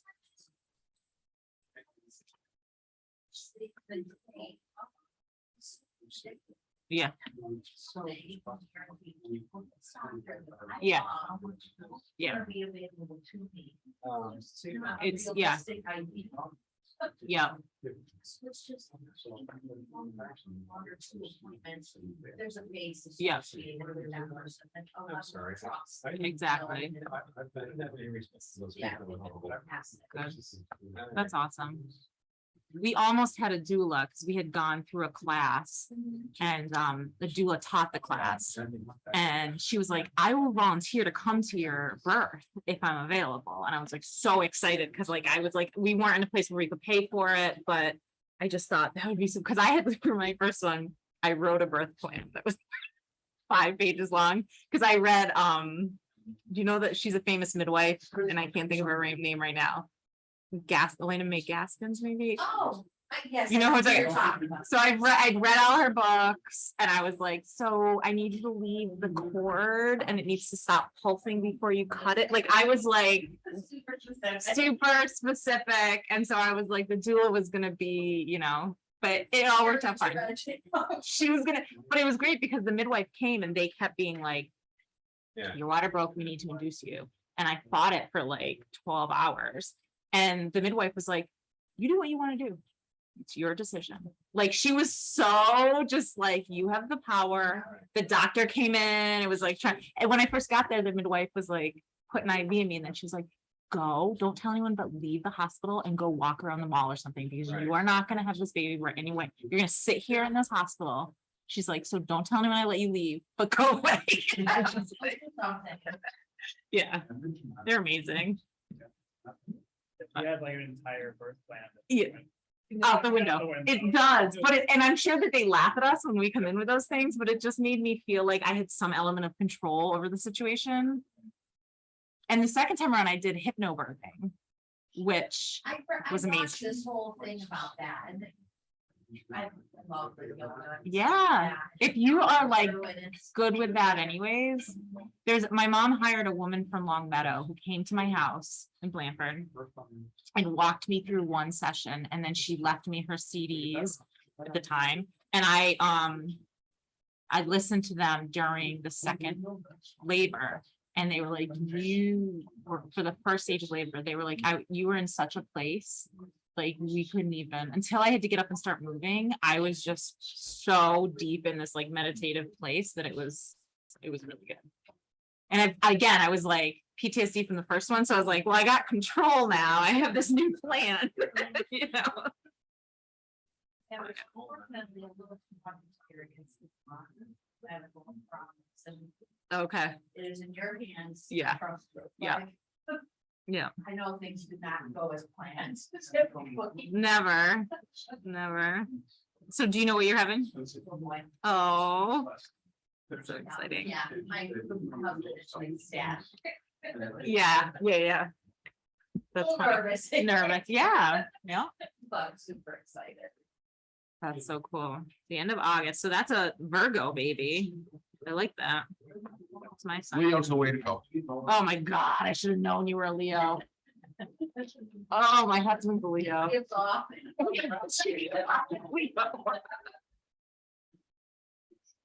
So your birthday's coming up then? When are you? Shortly. Come on, tell me, when are You you? ever see that other thing that my number's my own? August, what? 16? They almost died. 16? Yes, John's the 19th. Huh? yes, 7. Oh. My mother is the 26th. Two Leo. You know, Yeah. those states. See, I got married on the 21st, the 31st, and another time was. Chris, what are you? We've never been able to do it in the Capricorn. past. Okay. Actually, my entire family. I'm a decaf person. Aquarius, It's gone. Okay. all everyone is there. Yep. One of the Then my jobs is brother- to sit Our down. Capricorns. Okay. My mom's an Aquarius and Violet. So both my kids were born on the 28th, one January, one March. My Okay. ex-wife was May 16th, I was August 16th. Oh, that's neat. Yeah. But you can't forget Isn't that that. crazy? Yeah. And then Elvis died 1977, August 16th. I'm waiting for a trivia question on that. It's out. My girlfriend went and saw it. Was it good? Awesome, she said. My mom was like, I only want to see it with someone who's not going to say anything negative about Elvis. Because if one person says something negative about Elvis. So that's the year my son was born, so I remember the year and the date of my birthday. So let's go. I'm tired. Yeah. I had a long day. Is she here? Yeah, she's here. She was there. Jennifer. Nobody. So there's no. Oh. He is from Chester. Yeah, know that much. I think finance committee maybe? All right. All right, everybody go. Yes. Okay. Someone's burning. It smells so good. Oh, do we need new, these things? By the way, Hyde Park starts right about where that yellow thing is. It does not go all the way to the woods and any of that. Where the yellow thing, that Yeah, thing there? yeah, just a little bit past that. Wait, you're saying Watts isn't on this side? Is on- Watson is on this side, all the way down through the back. Where'd you get that information? Because I know people. I've never heard that. Yeah. Oh, yeah. Because when my sister used to mow that, she mowed all that for Watson Park. Yeah. And that was part of Watson Park. There was a huge tree there. Do you remember it? It was monstrous. Oh, yeah, we used to play kickball around Right at those the trees. tree, right at the tree. Yeah, I that don't know was the where it is kickball now. fields. Hello, welcome. I didn't think I could find a place. You're right. What'd you do? You break something? Seriously. So we started last time by introducing ourselves. I forgot that the first time.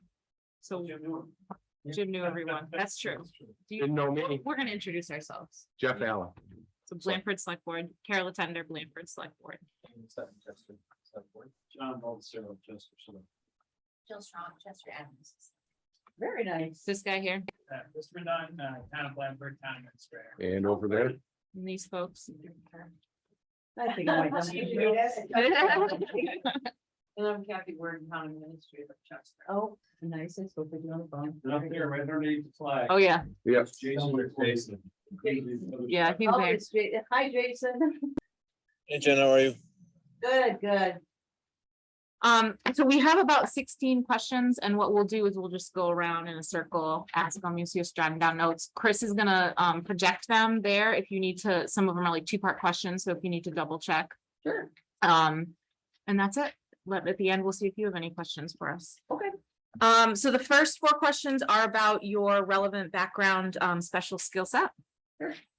So please describe 3 specific accomplishments in your local law enforcement career that you consider to be the most significant. Well, I started off in policing as I went through the Reserve Academy and got hired on with Mount Holyoke College and went through the Special State Police Academy with them, which is a full-time 16-week academy. After getting on with them full-time, I stayed on with them for 13 years. I became a sergeant and worked primarily at Smith College. So moving up into the ranks in that setting was a little bit more challenging because there wasn't a lot of movement. So I definitely have to prove that, I was capable of managing officers, working with the community that we served. And I think I did a good job. Proved it. I got the job. So I would say that was one. Obviously, I became the chief of police in Russell after 3 years of working there. When I started there, the chief worked alone. He really wasn't a patrol chief. He was more of an admin. He did their licensing. That was about it. We shared a desk in the select board's office, so there was no police station. And I was able to create, a patrol staff, and I was the chief for 5 years. We got a few cruisers, built up a good staff, have our own space. I think the only thing that we're missing down there would be a booking area to book people, but we don't need that. We get the state police right there. So, and then I would say that, just all around I came from a family that had no law enforcement background whatsoever. I didn't know anything about it growing up. I just knew I wanted to be a police officer. And I really pushed myself to just take every opportunity I could to do all the training I could possibly do. So I became a sexual assault investigator. I became a background investigator. CPR instructor, and just continue to, kind of grow my education Great, on the job experiences. great. Thank you. What types of crime prevention measures do you believe are most effective for your area of responsibility and why? Knowing your residents, knowing your community, knowing and everything that you can know about, the area that we're in. I think small town policing is so different than bigger city policing. Bigger city policing, they have to really primarily just focus on the crime, per se, but I think with small town policing, you have to build relationships. Mhm. So I would definitely say some good service. How will you handle the police chief's responsibility differently from others? I think I would just like, I'm a people pleaser, so I think that I would focus on what people are telling me and work with those parameters. I really honestly, we've heard so many good things about the chief coming in over the last couple of years. Before that, I'm not really. Well, actually, and I understand, because the wording of the question, and we're not trying to solve drugs or anything, this, really, what's your style? What would your style of police chief be? Being open in communication, like just being available to people. The one thing that I can honestly say is that I'm a very stressed out person anyway, but I tend to take on a lot of stuff, so I don't let it, if a resident calls, I don't just let it go to voicemail. No matter where I am, who I'm with my family, my kids, my grandkids, I'm gonna do what I need to do to take care of somebody else's problems and concerns.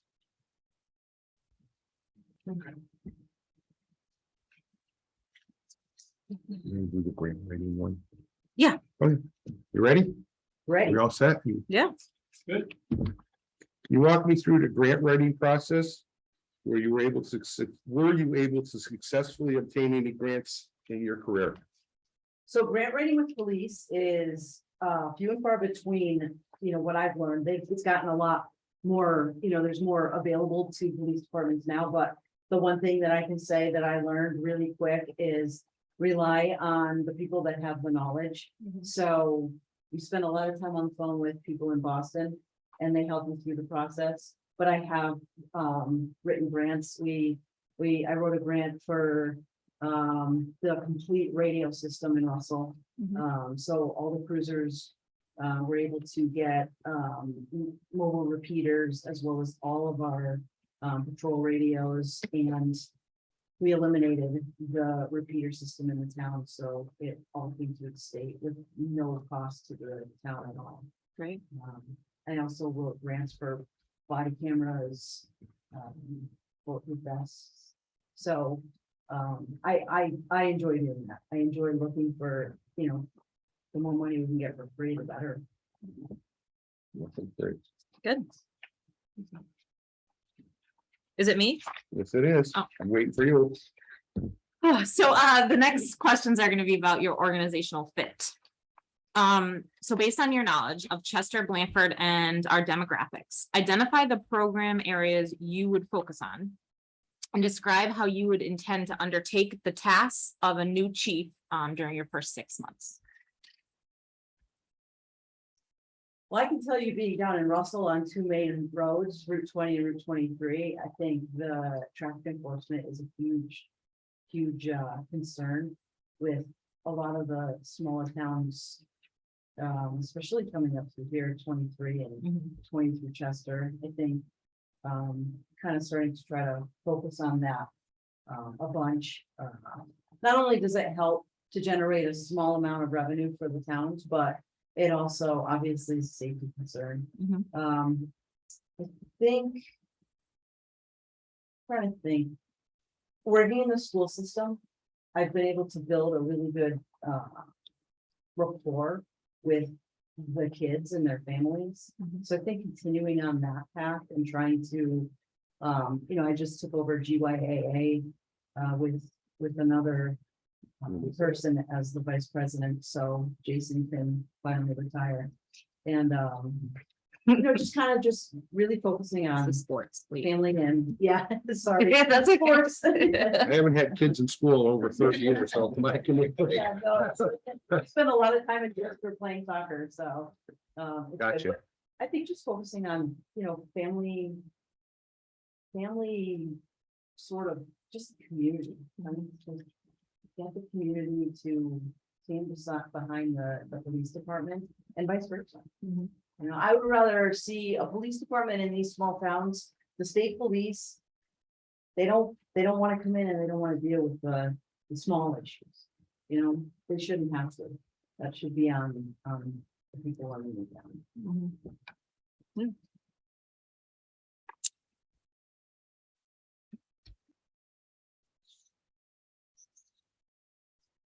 That's okay, when you're ready.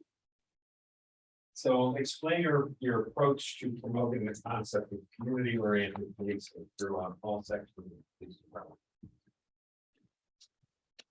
Well, I think that it starts with who you hire. It starts with how you train them and what kind of stuff you put your officers through, what your expectations are of your department.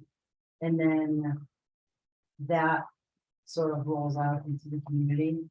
I think community events are important, but I don't think that they should be the top focus of the police department. But I do think that the police department should work with other departments to help build community events and just be a part of stuff that's happening. Having a presence at all the functions that both towns have. I know Chester on Track is a huge one. But yeah, just being available for the community. What qualities are important for a police chief to have to make them successful in small town? Communication, being available, being seen, your presence, not tucking away somewhere. Working with your community to solve issues and concerns. I'm not a kind of person that will go in and say, this is how we're gonna do it. Because I'm not perfect. I don't know what's gonna work, but I'm willing to work with somebody if they've got ideas. We'll work together. Come up with the best solutions, and if something's not working, we'll do the other one.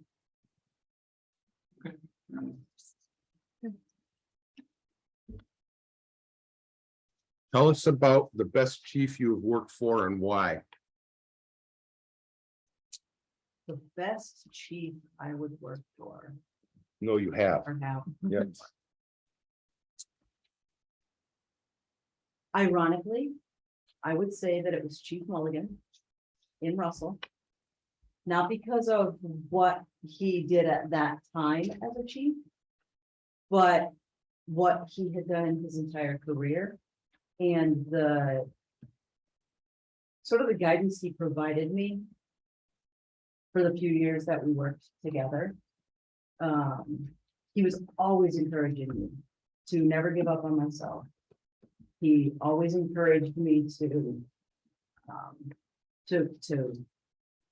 try for more, like just keep going. He wouldn't let me just kind of take the easy road. So it was nice working with him.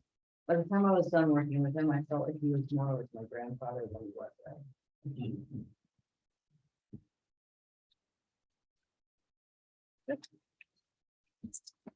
All right, we're gonna talk about motivation and initiative for you now. We've got a couple questions on that. I forgot to make a note on these. I'm not skipping any of these, right? No, I'm not. Okay. So tell us how your career has progressed so far and what do you like about your career progression? How could it have been better?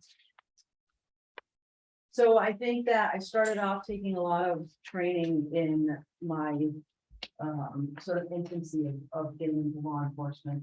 And then it started to level out a little bit with the changes that were happening at the college. And, you know, at the college level, there was a lot of issues with race and Black Lives Matter and everything, and with police brutality.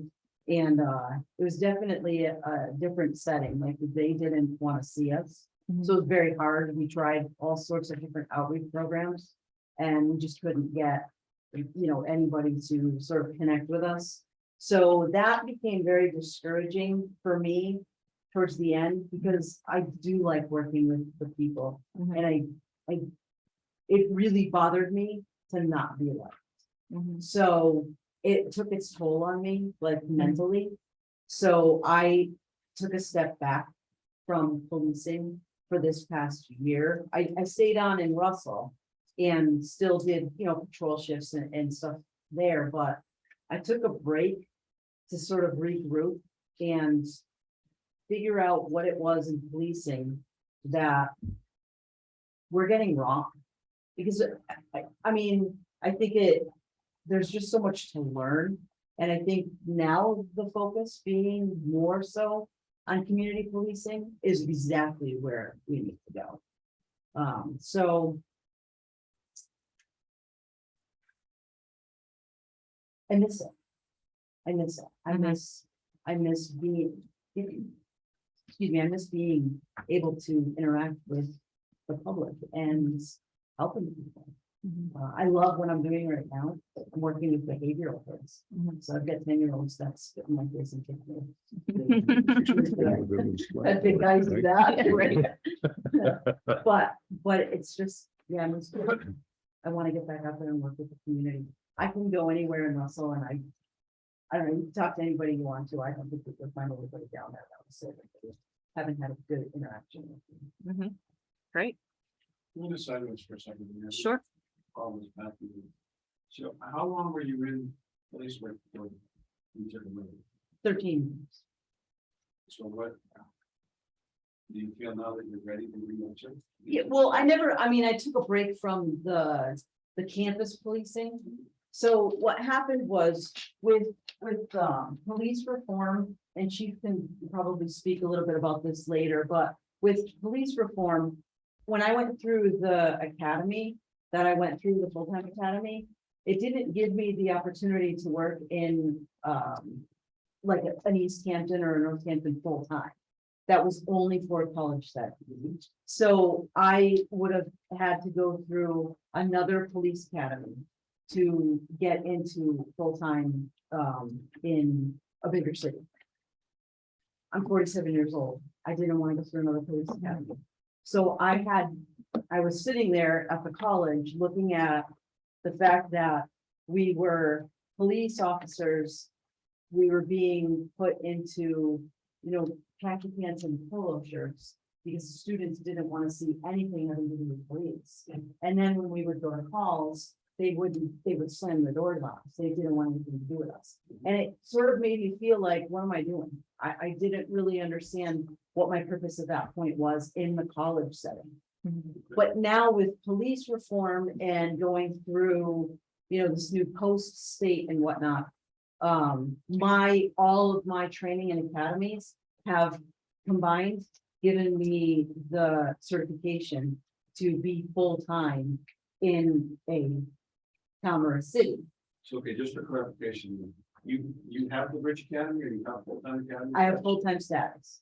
I have the paperwork showing that I've been granted full-time certification.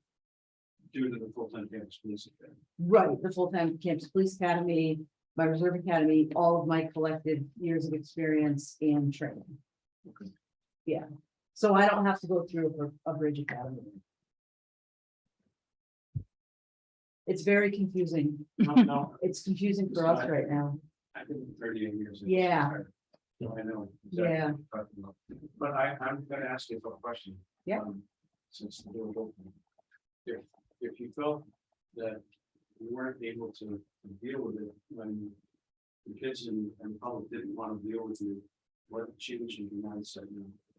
It's not that I couldn't deal with it. I could deal with it. It's just I wasn't enjoying being shut out. That's not what I got into policing for. I got into policing to help people. And being in I was in Northampton, a very liberal community. They didn't want to see police. They were trying as hard as they could to completely disband police. And it was hard. If you've been in there for 38 years, when you become a police officer, you work really hard. You go through a lot of training, you sacrifice a lot of time away from your family and whatnot. So for all of that to be important to you, and then have this place that you've committed your career to saying, we're stripping police off of everything. We don't want the word police anyway. I didn't want to be a security officer. So I stopped, I took a break, and I said, okay, like I never left Russell. I still wanted to be a police officer, but I wasn't a police officer there. Yeah, okay. So I was just very. All right, thanks for answering. Yeah, sure. Number 10, is that you? Yeah. Okay. Police departments and law enforcement agencies in Hampden County, as well as across the state, finding it very difficult to attract qualified applicants for police officer positions. Discuss your philosophy and techniques relating to recruitment and retention of law enforcement personnel. Honestly, right now, it's very challenging. And there we go. Yeah, it's very, very challenging.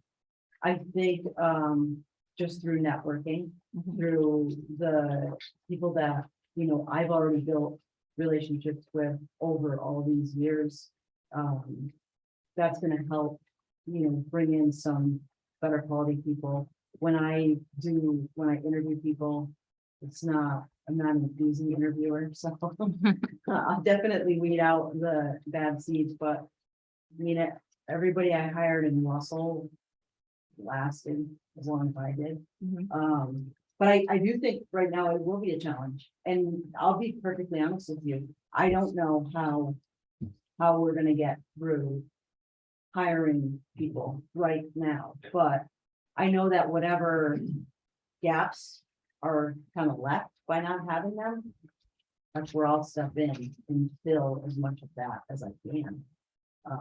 Once I think the Bridge Academies have sort of gone through their process, they're only in their first stage right now. They're going to start another wave soon. Once people start getting fully through the Bridge Academies, I think it will start to ease up a little bit and be easier for us. But for right now, it's a challenge. I've been thinking about that a lot. When there's conflicting pressures, like from select boards, town administrators, citizens, how do you handle them?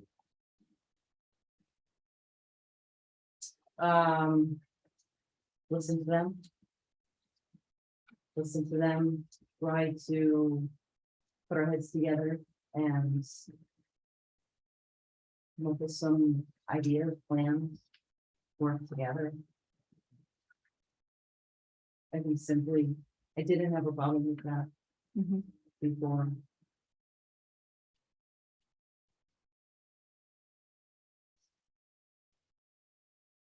That's you. I'm waiting for John. I see him right. Good. Why do you want this position?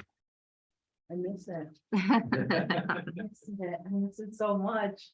I do. I love being in the small towns. I grew up in Russell, lived there forever, and then moved when I was in my early 20s. Moved around a couple different places. Went out to New Mexico to see if it was nicer out there, which it is. But I came back, and now I live in Huntington. I love the small towns, and being back at Gateway has really helped me to realize that these are amazing communities. They're amazing communities with amazing residents, and I want to be back there. I like working with everybody. All right, I know I'm supposed to cross out some of this thing, right? Mhm. Yeah, 14 and 15. Yep. Okay. Communication skills. Explain the techniques you would employ to keep the town administrators informed about projects, problems, issues, etc. So on top of attending select board meetings and keeping everybody informed that way, I'm a firm believer in making sure that my managers, bosses, superiors are aware of what we're doing in our department. So I probably would do like a monthly report as far as our call volume. Any issues that we might have had would not wait for that. I would bring them up at the select board meetings weekly or however those meet. And I'm huge on emails. I will, if there's an incident that the town administrators need to be aware of, there'll be an email with CC and anybody that needs to know. I can't stand being blindsided by information, and I wouldn't do that to my system.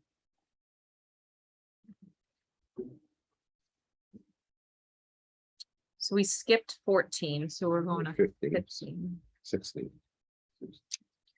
We skipped 15 for the last person. Yeah. Oh, because she did that. She talked about it so much. Okay, Yeah. the next, it's about community involvement, so we're saying that we feel like we already got some info from you about that. So go to 16 then. Go ahead. All right. Can you give me an example of an unpopular decision that was made by your superior and you had to communicate with the team? How did that go?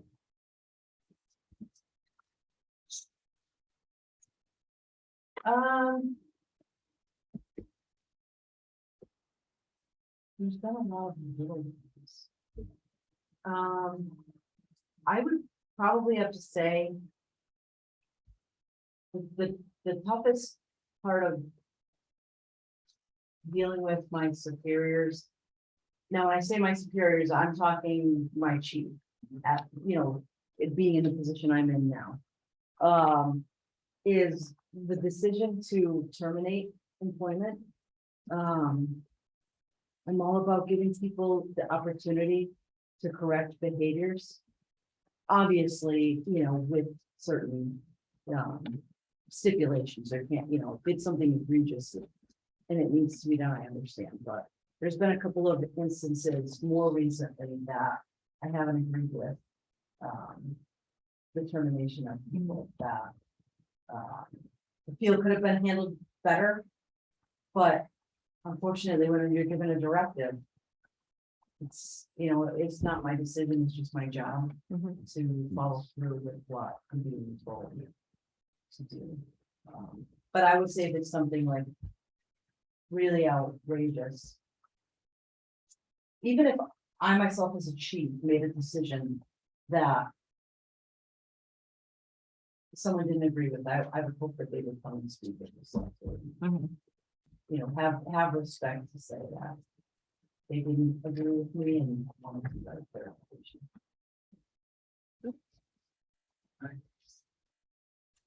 In your opinion, what's the difference between being a manager and being a leader? Well, you can manage people all day long and you just bark orders and give directives, but being a leader, you have to teach. You constantly have to teach. And you have to learn yourself. So I think being a leader means going above and beyond just being in charge. You have to care about the people that you're interacting with and you're working with. Good. And Jeff has the last question for us. Can you give me an example of when you went above and beyond for a team member? First thing I just said,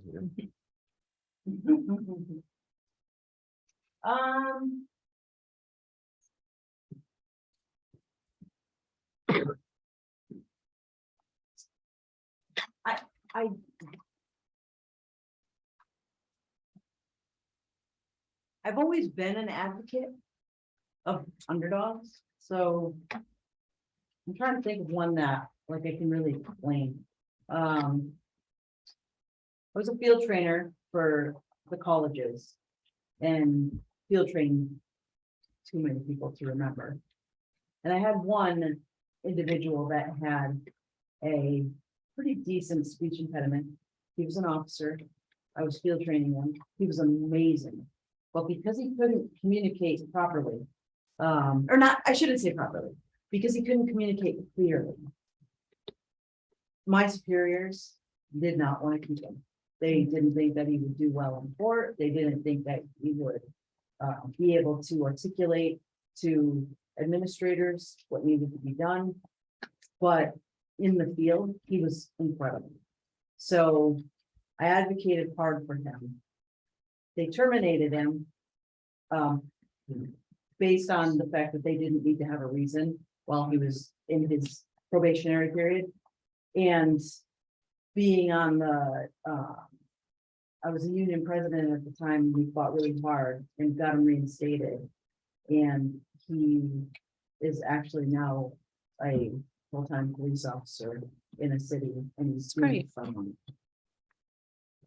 So I would probably say that's one example. That's great.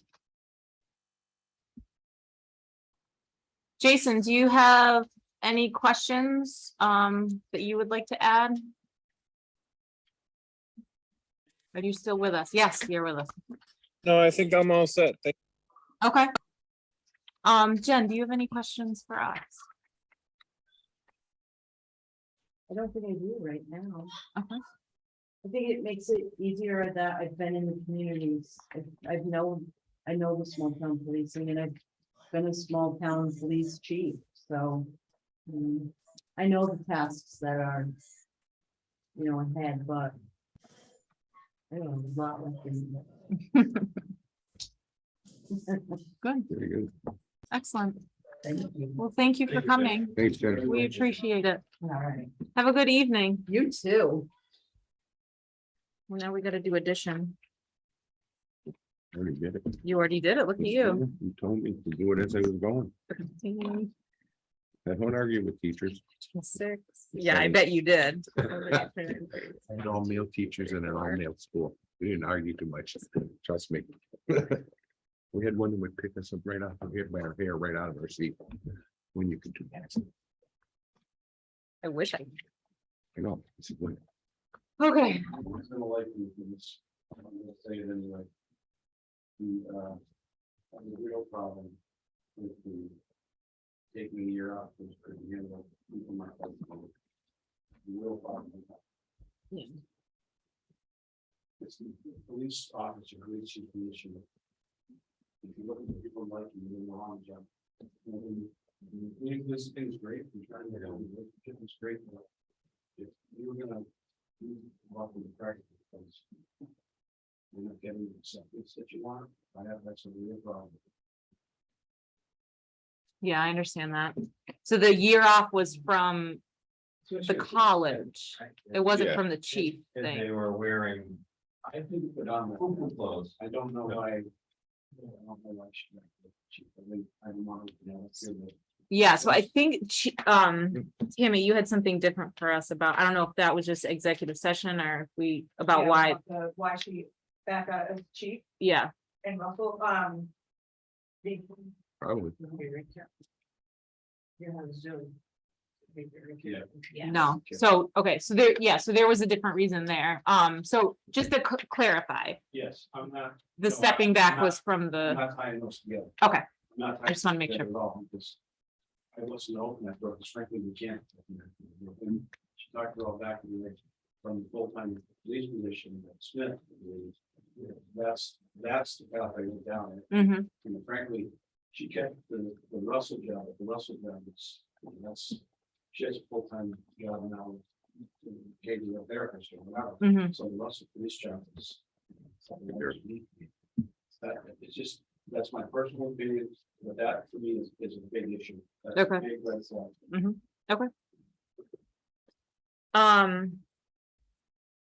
I think that for me, Jen felt like the strongest candidate, but my concerns were, the comment about being stressed out. I mean, I could see the other thing that I guess what I looked at a positive side of that, John, was the ability to step away and reassess. So I thought that was that was the value that I took of that, but I'm coming from a different, we're both coming from different. So for me, that felt like a mature decision of reassessing. So I guess my concerns were, the comment about feeling just like stressed out. My positives were, the clear passion for the position, the desire for the position. Again, the community policing was strong. I would like to know more about leadership as the chief. I feel like we didn't get much more than we had gotten from the previous candidate as far as specifics about what that looks like for her. But John, on the other point, it takes a pretty strong person to be able to walk away from a position to reevaluate your life. There could have been personal things going on with her. And, I don't know if any, but there's been people that I've known that were pretty strong people that had to walk away for a little bit. So she took a little time, reassessed her life. I think that's pretty brave to say it. Well, I can tell you, I'm coming from the opposite viewpoint, but I can tell you from hiring police officers for years and dealing with them and disciplining them, that once you have that kind of a decision, a break in your mind, you don't come back. I don't know anybody who's. I don't know this, but I'm just, looking at the private industry, that's how you would do it. It's been done. I've done it myself. Yeah. So it's courageous to do it. That's my feeling. But you being on the other side would know, hey, maybe she could fold in a pressure situation. And that's what you're thinking? That's actually the concern that happens. Once, Right. Once you've made that decision, okay, I got to back away from this. For whatever reason, I don't want to do this anymore. That in some type of evaluations, you would fail in evaluation. And I just have, and this is personal for me, it's a real red flag for me. Okay. And those are things we would I know. will say she was strong on a lot of the other. Yes, yes, I agree. She was better. That was- The other stuff. That's a tough one for me to get past. Jason, what are you thinking? I didn't get to hear all of John's explanation, but I believe I share a similar concern. I have a couple friends that are cops in Northampton. One's a detective, another one's a patrol officer. I don't know any of the cops at Smith, but it was a whole different beast in Northampton under this, end the police. They cut their budget. There were protests, there were all sorts of things going on. I can understand her questioning whether she wants to do it anymore, because I know my friends certainly did as well. But I think I would side with Jeff here in terms of saying, it does take, I guess a strong person is the right word to use, to kind of step back, reevaluate, and then make the decision that you still want to do it. I think for me, Northampton is a mutually exclusive event there, because it was a little, we watched the news, and if I heard some of the stories, some of the picnics and everything I attended, it was pretty intense. So if it was, she stepped away from Russell for that reason and had to reevaluate, I think I'd be way more concerned than I am from it being, where it was. And I do understand, John, that, you might do it once, you may do it again. I certainly understand that. But it didn't turn stuck out to me, that answer. But I don't think I put as much weight on it as you did. And I think she certainly answered some of the other questions much better. I did have her as my top as well. But I understand the concern. But, I didn't place as much weight on it as you, but of course, I've never been in law enforcement either, so. Yeah. Yeah. I worked in Northampton for 30 years. It's a different ballgame up there. It really, really is. And I'm not defending her but I do believe people need a second chance sometimes. And as far as I was concerned, most of her, that was a concern, John. I won't say it wasn't. But I feel she was the most qualified with, on the top of the list that I like. Yeah. With her answers personally. I guess I don't understand why she was doing the campus police at Mount Holyoke and its sheriff's while she was doing with us. The Think it's campuses are merged. Merged, so they It's swapped a them shared around. system like us. Yeah, Oh, Sister. okay, so it was two different colleges. Yes. Why was she working at the college and at Russell at the same well, time? part-time college after the hour. Yeah. Yeah, She's working two part-time jobs? no, yes, It would be just like Chester-Blandford. It's just a merged police force. I actually did, I did a Russell then was part. I worked. Yes, yes. Yeah. Alright, Crazy. It is crazy, but that, yeah, that's crazy. that's not a. But I guess the thing that jumped out at me here and looking at her resume was behavioral paraprofessional from 2021 until now. Isn't being a police officer. If it's something that helps your police work or adds to it, then I think it's very beneficial. But if Mhm. it's something in lieu of, then it's a different story. Yeah. I think it's great that she's working with the kids, but how much police work is she doing?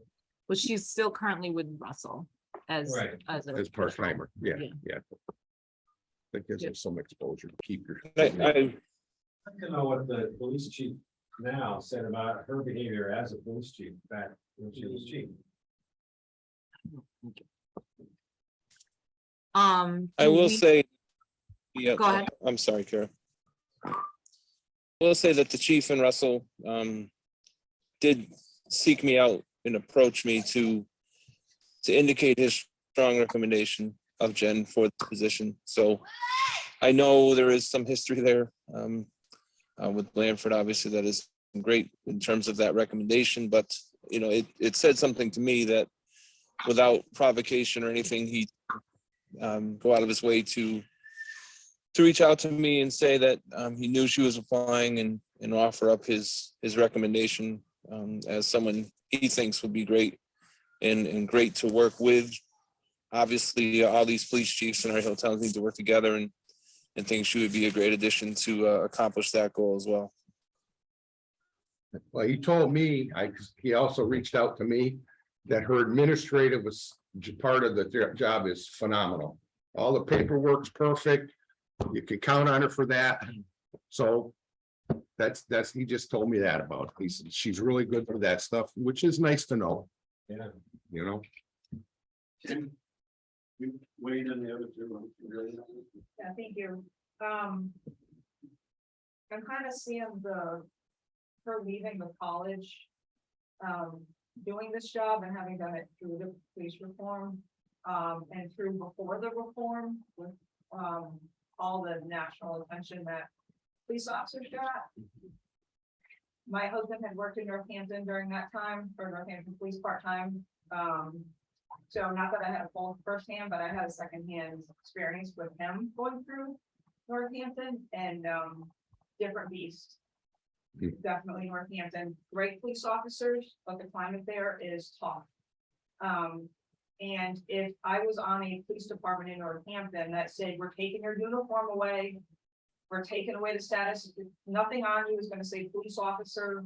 I'm not sure if they went unarmed, but that definitely is a possibility. We're gonna put you in khakis and a polo shirt. That's not what we signed up to do, right? Our uniform is a part of who we are. And you're supposed to come in and, every day with a press uniform, look in the part, polish boots if you can polish them. Your equipment ready to go. If you take that away from me as a police officer, you've kind of eliminated my identity. And I don't know if I would have done the same in her position, but it definitely would have been a consideration. And I will tell you that my husband left after a year being in Northampton part-time, after being screamed at for an hour and called all kinds of different names, including murder. So I was actually proud of Jen for putting that out there, that this is why I left. For me, she's my top candidate. She's who I would want replacing me. Yeah, I agree with that. Yeah, I agree too.